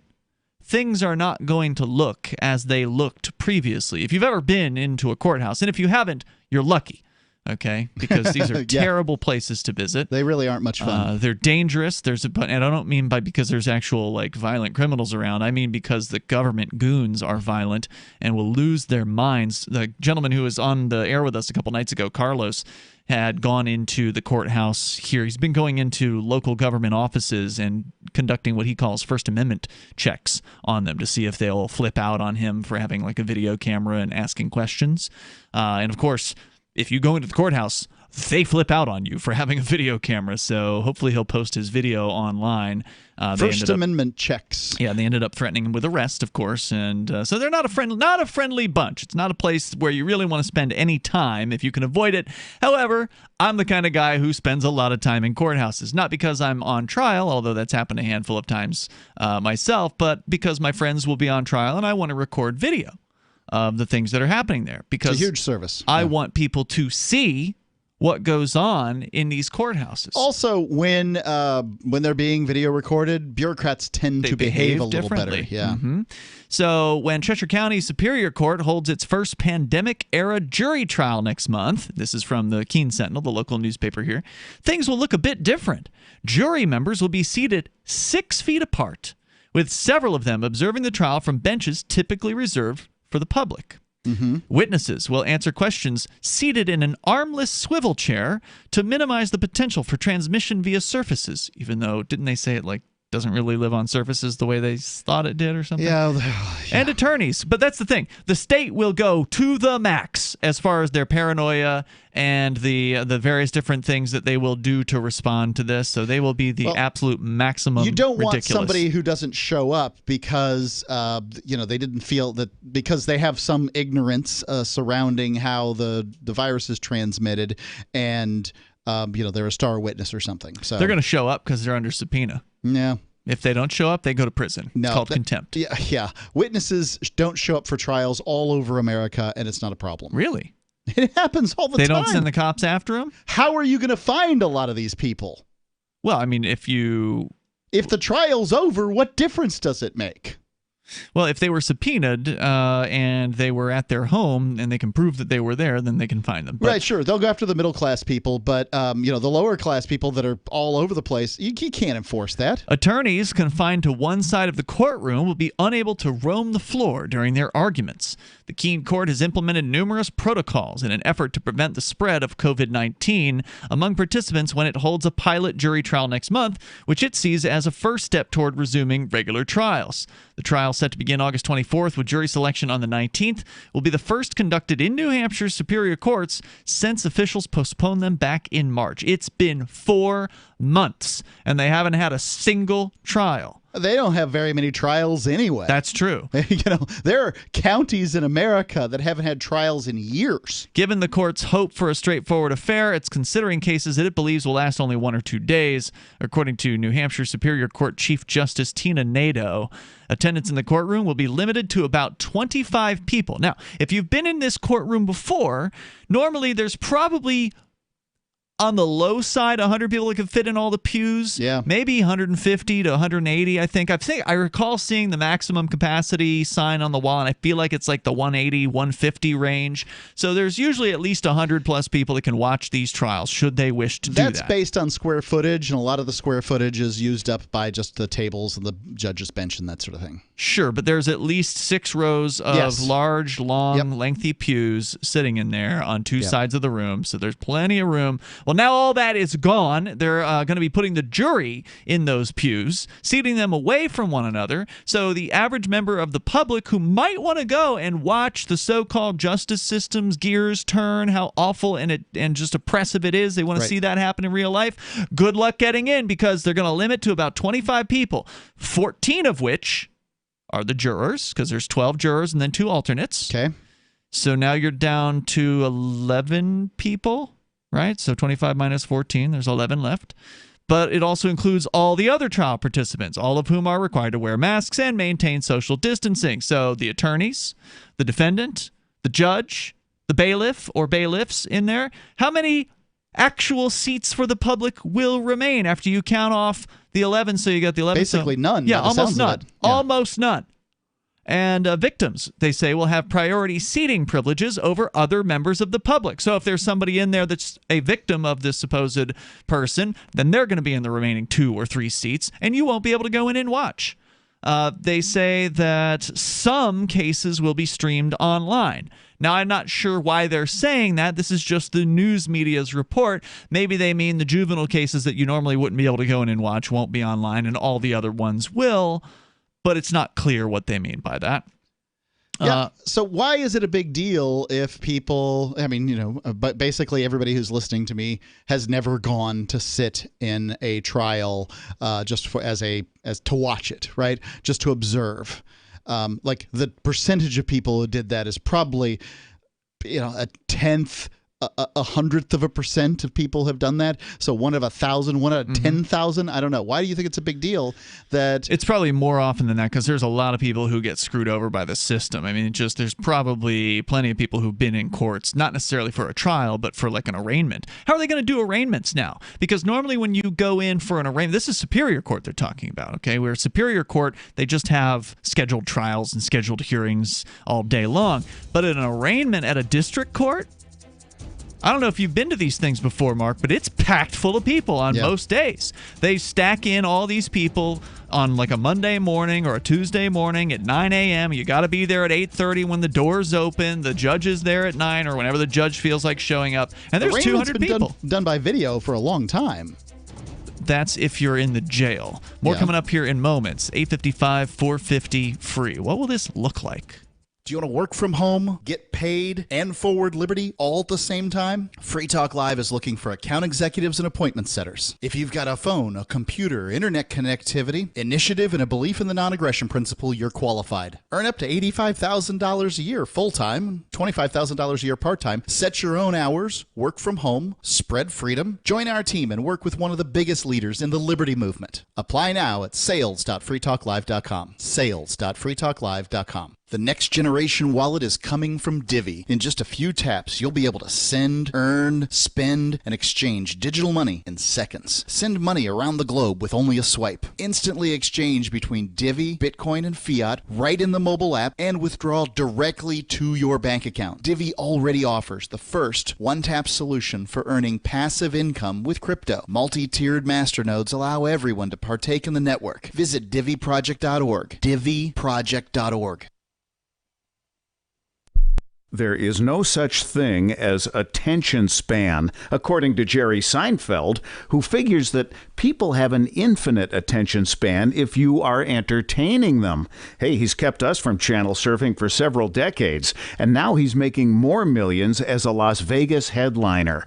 With money and attention so scarce now, effective communication skills have never been more important, especially if you're looking for work. So choose every single word as though it was the last word the person you're speaking to will hear. Otherwise, it might be. Avoid redundancies such as added bonus, advance warning, end result, prior history, or personal belongings. And avoid cliches like the plague. Just kidding. For more tips, hit survivalspeech.com. I'm Holland Cook. So you've signed the Shire Society Declaration and are planning your move to New Hampshire to be around more liberty-oriented people. Next, sign up for the Shire Society Forum at forum.shiresociety.com. There are a bunch of people there who are already in the Shire, and they want to meet you. If you're already in the Shire physically, you should also come by the forums. Remember, not everyone uses Facebook. New people are signing up for the Shire Society Forum every month, so drop in and say hello at forum.shiresociety.com. So you've heard all 3 hours of the latest episode of Free Talk Live, and you're still hungry for liberty-oriented audio content? Did you know that we have another 24/7 audio stream at LRN.FM? The Liberty Radio Network airs the latest episodes of some of the best liberty-oriented podcasts on the internet around the clock. In addition to recorded content, you'll also hear live shows like Free Talk Live, originating from our Keene, New Hampshire studio. So listen anytime at LRN.FM. That's LRN.FM. Free Talk Live. It's written in legalese. If you don't have training in reading that crap, it might as well be a foreign language. And as you pointed out, it doesn't matter if you can read it. I thought I had them dead to rights. And these bureaucrats, they just like, no, we do whatever we want here at the zoning board. Yeah, that's right. And you'll kiss our butts. Peon. Serf. You'll slave. You'll do what we say. Yeah. Why label them citizens? Oh. Why not just call it what it is? You're a serf. You're a slave. We're the freest slaves in the world. If you don't like this slavery, you should go to some other country and be a slave. At least we got cell phones and TV and beer. do have beer. Our masters let us live a pretty nice life. They let us keep 40% of what we earn. Free Talk Live, 7 nights a week from 7 to 10 Eastern, live on the Liberty Radio Network at LRN.FM. You're listening to the best liberty-oriented audio streamed around the clock, on the air and online. This is the Liberty Radio Network at LRN.FM.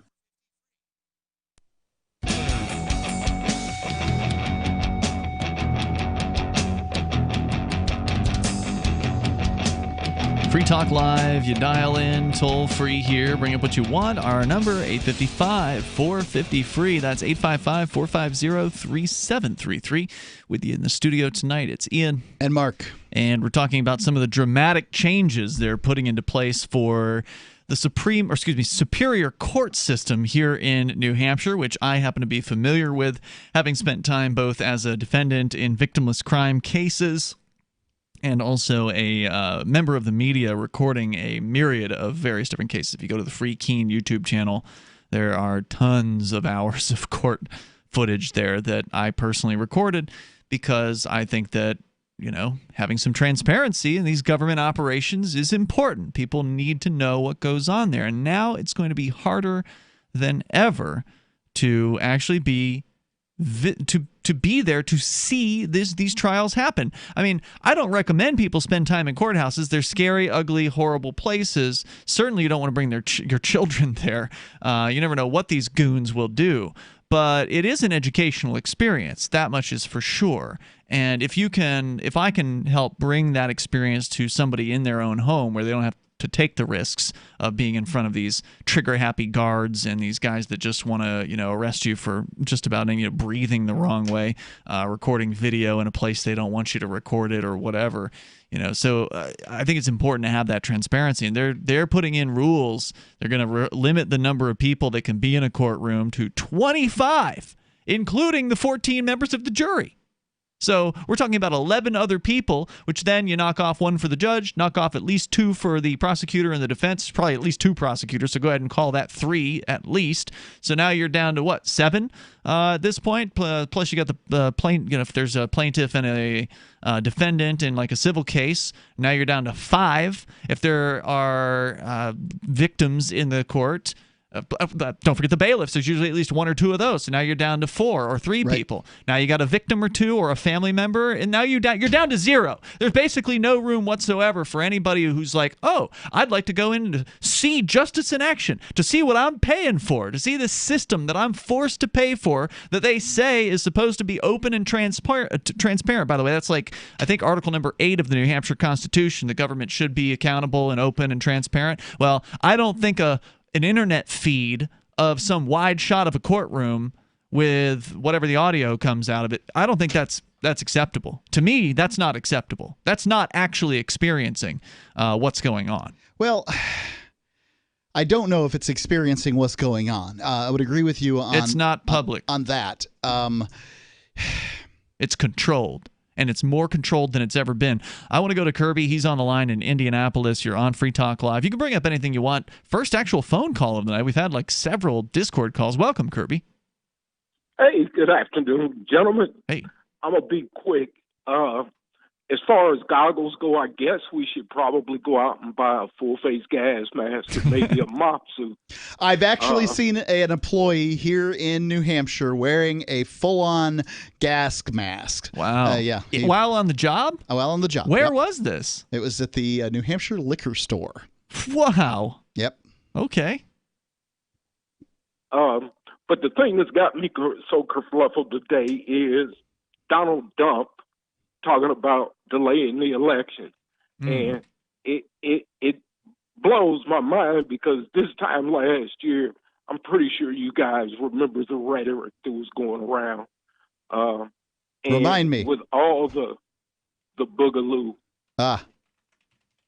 And with all the angst America is feeling right now, what would be the result of them telling us we can't vote?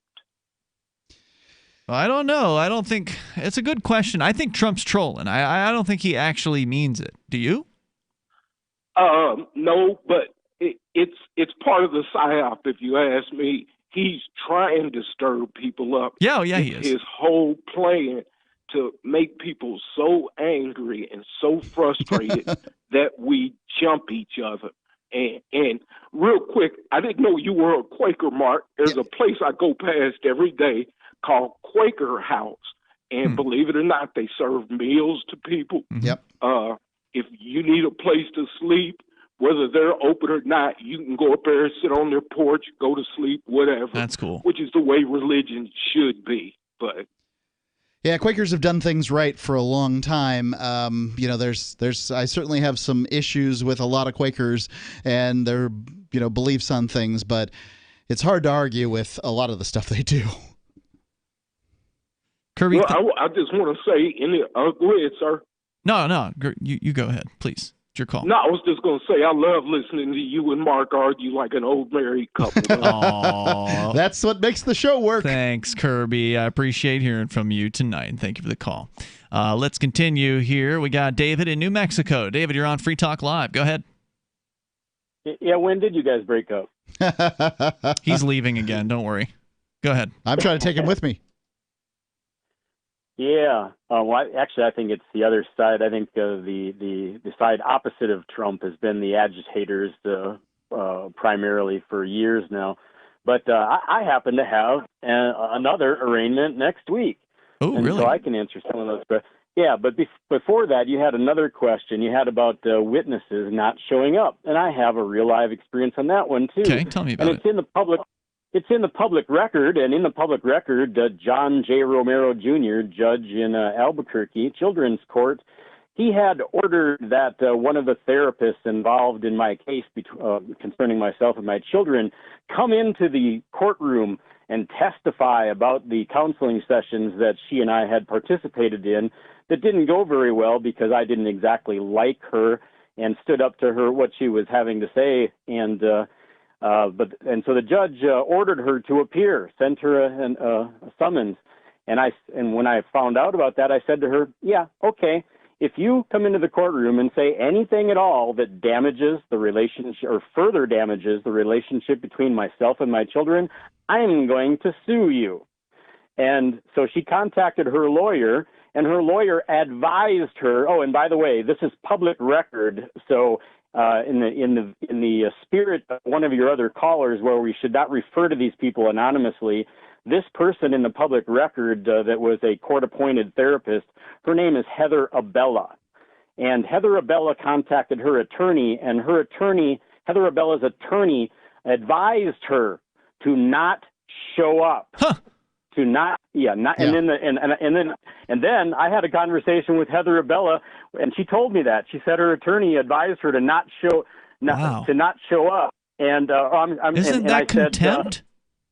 Apparently not. Yeah, but what you going to do about it? What you going to do about it? Usually the judge will send men with guns to your house and kidnap you. Apparently, if he feels like it. Yeah, true. Well, he didn't, and there was the funny response was. Now I lost my train of thought. The witnesses anyway, her attorney not told showing her, up. Her attorney told her not to show up, and she said that she had to show up, and I said no, you don't. And anyway, but that's the point on that. Her own attorney actually advised her legally to not show up. And then as for arraignments are, first of all, most people waive appearance at arraignment, so they don't have to bother to show up. Not around here, they don't. Well, then most people don't know they have the ability to do that. Most people don't have an attorney. They don't know they can waive the arraignment, and they show up. Courthouses are packed. And then the next thing to do is if you actually want to appear, but you don't want to go physically, is you file a motion for telephonic appearance. And you usually that is granted, because in actuality, in every venue I've ever been in, usually the waiver of arraignment is granted, and frankly, the judge appreciates when you waive appearance, because it makes their day easier. Yeah, less work for them.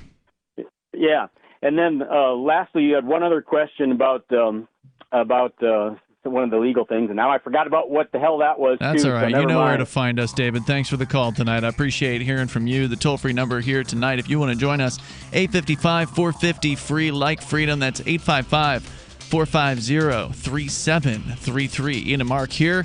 We've also got the Discord call-in line rooms over at discord.lrn.fm. You can hop into one of those, talk about whatever's on your mind. Take control of the airwaves here on Free Talk Live.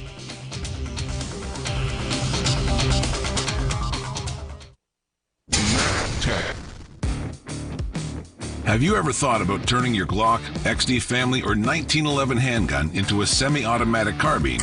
It only takes about 30 seconds. The MechTech Carbine Upper is classified as an accessory and can be delivered right to your doorstep with no FFL or background check required. It's the world's most versatile pistol accessory. Build your custom upper today. Simply go to handgunconversion.com. That's handgunconversion.com. Attention listeners interested in food supplies. If you've ever wanted to create an endless, crash-proof stockpile of survival food and do it with very little money, pay close attention. This could be a game changer. Because the cost-effective, do-it-yourself secrets survival food companies won't tell you about are available. Learn all about them at foodshortageusa.com. Check this out. The economic disruption that's occurred in the last 6 months is going to have consequences. Big ones, especially when it comes to food. The availability of food as well as the inevitable rising prices, which always get passed on to the consumer. The fact is, hyperinflation has huge implications for food and food prices. Smart listeners, you should begin bracing for impact. The good news? There's still time to learn how to get all your garden vegetables into your pantry, stored away just in case. Learn how at foodshortageusa.com. That's foodshortageusa.com. Silver has always been nature's very own antibiotic, and only one system allows you to generate an endless supply of natural silver solutions. SilverLungs.com. You'll find no wild claims or pseudoscience, just a lifetime of nano-sized pure silver solutions. The Silver Lungs generator allows you to make your own, so stop paying for silver solutions. The unique lung delivery system targets respiratory infections where other silver solutions simply cannot reach. See the Silver Lungs generator and lung delivery system at SilverLungs.com. That's SilverLungs.com. The political world is a maddening cesspool of corruption and lies. Nobody tells the truth. Nobody keeps campaign promises. Nobody obeys the Constitution. Nobody puts the people first. How can we ever escape this web of tyranny? Vote for nobody. Hi, my name is Nobody. I'm running for governor of New Hampshire because nobody knows how to live your life better than you do, and nobody deserves that kind of power. I want to put you back in control of your money, your lifestyle, your work, your body, and your life. Nobody should rule you but you. New Hampshire convicts many people of so-called crimes that should never have been prosecuted. If elected, I will pardon every victimless crime in New Hampshire history. This includes drug, gambling, prostitution, gun, and driving offenses. Nobody should have a criminal record when they have not harmed anybody. Wouldn't it be nice to have nobody telling you what to do? Learn more at electnobody.com. electnobody.com. If you want to know the latest about Free Talk Live before we go on the air, all you need to decide is how you want it delivered. It's your choice. Visit news.freetalklive.com to receive our usually weekly news updates by email. Plus, we have a Twitter account at twitter.freetalklive.com, and you can follow us on the decentralized Mastodon platform at toot.freetalklive.com. So please follow us at toot.freetalklive.com and sign up for our emails at news.freetalklive.com. The new 4th edition of Healing Our World, The Compassion of Libertarianism, will take your understanding of liberty to a deeper level and has over 1,300 updated references, new cartoons, and a foreword by Dr. Ron Paul. With discounts for multiple book purchases, the 4th edition of Healing Our World is a great gift for the liberals, pragmatists, environmentalists, and Christians in your life who think libertarianism is cold-hearted. Get yours today at healing.freetalklive.com and use promo code FTL for a $5 discount. Do you love Twitter? Make sure you favorite the LRN.FM Twitter account so you can receive our tweets at twitter.lrn.fm. That's twitter.lrn.fm.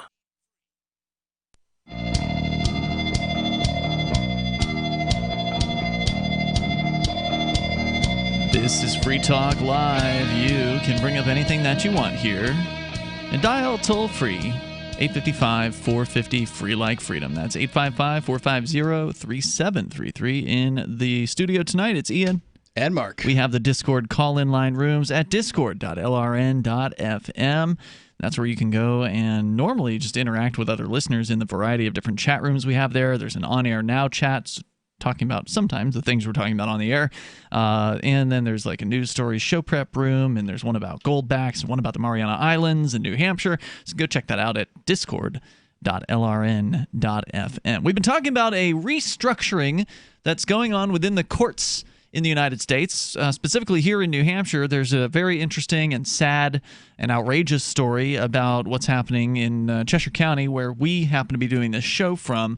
There's only 10 counties in New Hampshire, and Cheshire is going to be the very first to actually hold a trial in the last 4 or 5 months. They put trials on hold back in March, and according to this story by Caleb Simmons over at the Keene Sentinel, they have actually delayed 400, as many as 400 cases. Wow. Over the last several months. Now, I suspect that that also includes the district courts as well. But if that's just the superior courts, then that'll be amazing. But they're reducing dramatically the number of people that will be allowed to be in the courtroom to 25. And I would say that's down from like probably 180 to 200, depending on the size of the court. So it's like, an eighth to a tenth of the size. Basically, you're not going to be able to get into the courtroom unless you happen to be a victim or a victim's family member, because there really won't be any seats left after you seat the 14-member jury. These guidelines are among the many adopted by the Superior Court's, quote, Return to Operation Committee, a group of judges, clerks, and other court bureaucrats assembled in March. Nadeau, that is the Supreme Court or Superior Court Chief Justice, Tina Nadeau, estimated that up to 400 cases have been postponed. The committee consulted New Hampshire's chief medical officer as well as comparative immunologist at UMass Dartmouth, who visited the Keene courtroom to recommend specific protocols. Nadeau said, quote, with only 25 people in the courtroom, I feel confident that we'll be able to keep everyone safe.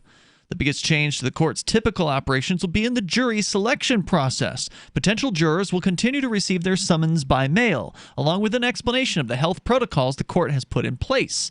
They will then complete an electronic survey containing the jury questionnaire, which includes questions about their exposure and susceptibility to COVID-19. Candidates will likely be dismissed if they show symptoms of the virus. So, well, that sounds likely, So if you want to get out of jury duty, that's all you got to do. Have increased safety concerns or unwilling to comply with courthouse safety guidelines. That's an unusual one. For once, they're actually going to let you out just because you don't want to do what they tell you to do. Well, try showing up to court without wearing pants, and I'll bet you can get out of it on any other day, too. Tina Nadeau said I don't wear pants. Candidates identified for voir dire, the process of selecting a jury, will report to the courthouse and wait in their cars until entering one at a time for further questioning by the judge. Now you're required to have a car to be a juror in New Hampshire. Okay, so I have gone to the last decade's worth of jury selections here. Yes, you have. And I'm not an expert, okay, but I've been around the court systems, and maybe I'm misrecalling this, so please correct me if you think I'm wrong about this. Okay. But the way I'm ready to correct you. The way I recall that it worked was they send out notices to roughly, in Cheshire County, it's a small county, roughly 80 to 90 or so people. And this may be only for 1 or 2 trials, because they rarely have a large number of trials. Some months they have none, because like you were saying, almost everyone takes a plea deal, so it's very rare anything goes to trial. So they send out all these invitations or subpoenas or whatever they're called. The potential jurors show up, and if I recall correctly, that's the voir dire process, is it not? Or is it voir dire that comes after the initial selection? Yeah, I think the voir dire is sort of the whole thing. Right. Yeah. Where they have the whole room of people usually. It's like 80-plus people sitting in a room, and then they get selected, and the ones that get selected stay, and the ones that don't get selected, they go home. Okay. Right? That's when voir dire Are they going to make 80 people show sit in up? Their cars? Sit in their cars? And then they call them one at a time to come in? That's what it sounds like. Holy mackerel. So going on here, the resulting juries may lack diversity since certain racial and socioeconomic groups are more prone than others to underlying health conditions and may be less able to take work off, according to Alex Parsons, one of the attorneys at the Public Defender's Office in Keene. The mortality rate from COVID-19 in communities of color is higher than among whites, according to data compiled by the Atlantic's COVID Tracking Project. And I'd be willing to bet that the COVID mortality rate is higher among lower class versus, say, upper middle class, too. The trend is particularly striking among black Americans who die at a rate of more than 2 times higher than whites. The current procedures allow... I don't know if these bureaucrats are aware, but they're in New Hampshire. The juries aren't particularly diverse to begin with. To begin with, right. The trend, they say... That one poor black guy in Cheshire County keeps getting a jury notice so that they can have a diverse... Parsons said, this is the defense attorney, he said, the current procedures allow for people to be liberally dismissed because they express some kind of concern. While that's totally understandable, it's also problematic because it may essentially rob us of representative juries. He said that research shows that people currently willing to sit on juries are likely to be young white men, with women more likely to assume extra child care responsibilities during the pandemic and elderly citizens unwilling to risk their health. The Superior Court boss acknowledged those concerns, noting it's always difficult to assemble a representative jury. She added, though, the court will analyze data from their electronic questionnaires to identify any concerning trends. She says that... I've always liked the idea that, they just decide who your peers are. It's supposed to be a jury of your peers. Yeah. That's specific. And they just decide who your peers are. Right. Not you. Actually, people that know you. In the courtroom, jury members will be seated 6 feet apart and will not be allowed to converse with each other during the trial. Now, that's pretty common. You're generally not allowed to talk with the other members of the jury until deliberations, which they say will take place in the courtroom now, to allow for greater distancing among jury members. Bigger rooms. At which point, all the other trial participants will be told to leave and the courtroom security cameras will be disabled. Jurors will also be screened for symptoms or exposure to the virus each day before entering the courthouse. Well, okay. I'm going to go just to see what this looks like. Are they going to have a little table set up outside? Are they going to do this in the wintertime too, by the way? Because it gets cold out there in New Hampshire. Yeah, it's going to be difficult to even know whether somebody has a fever if you're taking their forehead temp. In the event that What if they've got a sock hat on just a minute ago? In the event that a member of the jury becomes ill during the trial, they will proceed with 12 jurors and only 1 alternate rather than 2, unless any of them had been in contact with the infected juror. Defense attorneys will be get this. Defense attorneys will be allowed to sit within 6 feet of their clients if both parties are comfortable with that arrangement, but they will be advised not to speak directly at each other. Well, that's actually understanding how the virus is spread, because it's, the direction you're talking is important. If you're all paranoid and ridiculous, then I guess you would think that. In addition, witnesses will sit at the... A bunch of people have gotten this disease. I don't think it's being about paranoia. A bunch of people that I don't know. But witnesses will sit at the center of the courtroom between attorneys, and the jury will wear a transparent face covering so even though they're 6 feet apart and there's almost no one in the courtroom, so that jurors can observe their facial expressions. Lawyers are permitted to walk around an area... Oh, wait, did they say jury? Oh, the witnesses will wear the face covering. Okay. Lawyers are permitted to walk around an area designated by tape on the floor as at least 6 feet from others. Some of the restrictions worry defense attorneys, according to Parson, who emphasized defendants it's the liar lane. Must be given all of the privileges they had before the pandemic. Quote, what does it mean to have a defendant wearing a mask? Are jurors going to see that the person has that person as a full human being, the same as someone whose face they can see? This is an excellent question. A lot of defense lawyers feel strongly that by asking someone to have a trial right now with the untested procedures, you're asking them to take a very serious risk of an unfair trial. Now you got to, yeah, he's absolutely right. You got your defendant up there. You're trying to make him look like a normal guy or whatever. You can't even see the guy's face. Yeah, trials haven't been fair for a long time. This is worse. Here in New Hampshire, where the state gets to go last in closing, it's stacked already. Yeah, the deck is stacked. This is even worse. So if the pilot trial is deemed successful, well, they're going to start scheduling jury trials. Is the pilot trial going to be binding? I think so. Whichever poor bastard is going up here, and I don't know what the case is going to be at this point. And by the way, this whole article, they don't even tell you what the case is. It's all about all the changes that are going to be made. So the courts are going to continue to hold plea hearings and administrative proceedings via teleconference while jury trials are slowly introduced throughout the state. So this is awful, and it's a joke. I mean, it was already bad, but this is going to be just really terrible, and I'm going to try to show up there I've already put it on my calendar for the jury selection and just see how ridiculous this is, because normally I can hammer out jury selection in a half hour because they all go in at the same time. Now I got to wait there while they call them in one at a time. This could take all day. We'll see you tomorrow. Remember when you first heard about Bitcoin? How long did it take you to realize this little project would soon change the world? Do you kind of wish you had got involved sooner? Well, now is your chance to be a part of the next revolution in money. Intercoin is working to finally make crypto go mainstream. It's designed to be scalable enough to support everyday payments and even elections without the state. Bitcoin was originally supposed to be a peer-to-peer cash system, the way we would all pay one another without having to trust any third party. But instead, over time, it mostly became a store of value. That's because every 10 minutes, the Bitcoin network must put all transactions into a block, and that block can only hold so much. If crypto is to become mainstream for people to use it for everyday payments, we need a new architecture, one that is as secure as Bitcoin while being far more scalable. Check out intercoin.org to find out more and maybe pick up some of those coins for yourself. Cell 411 is a free app for Android and iOS that replaces government-controlled 911.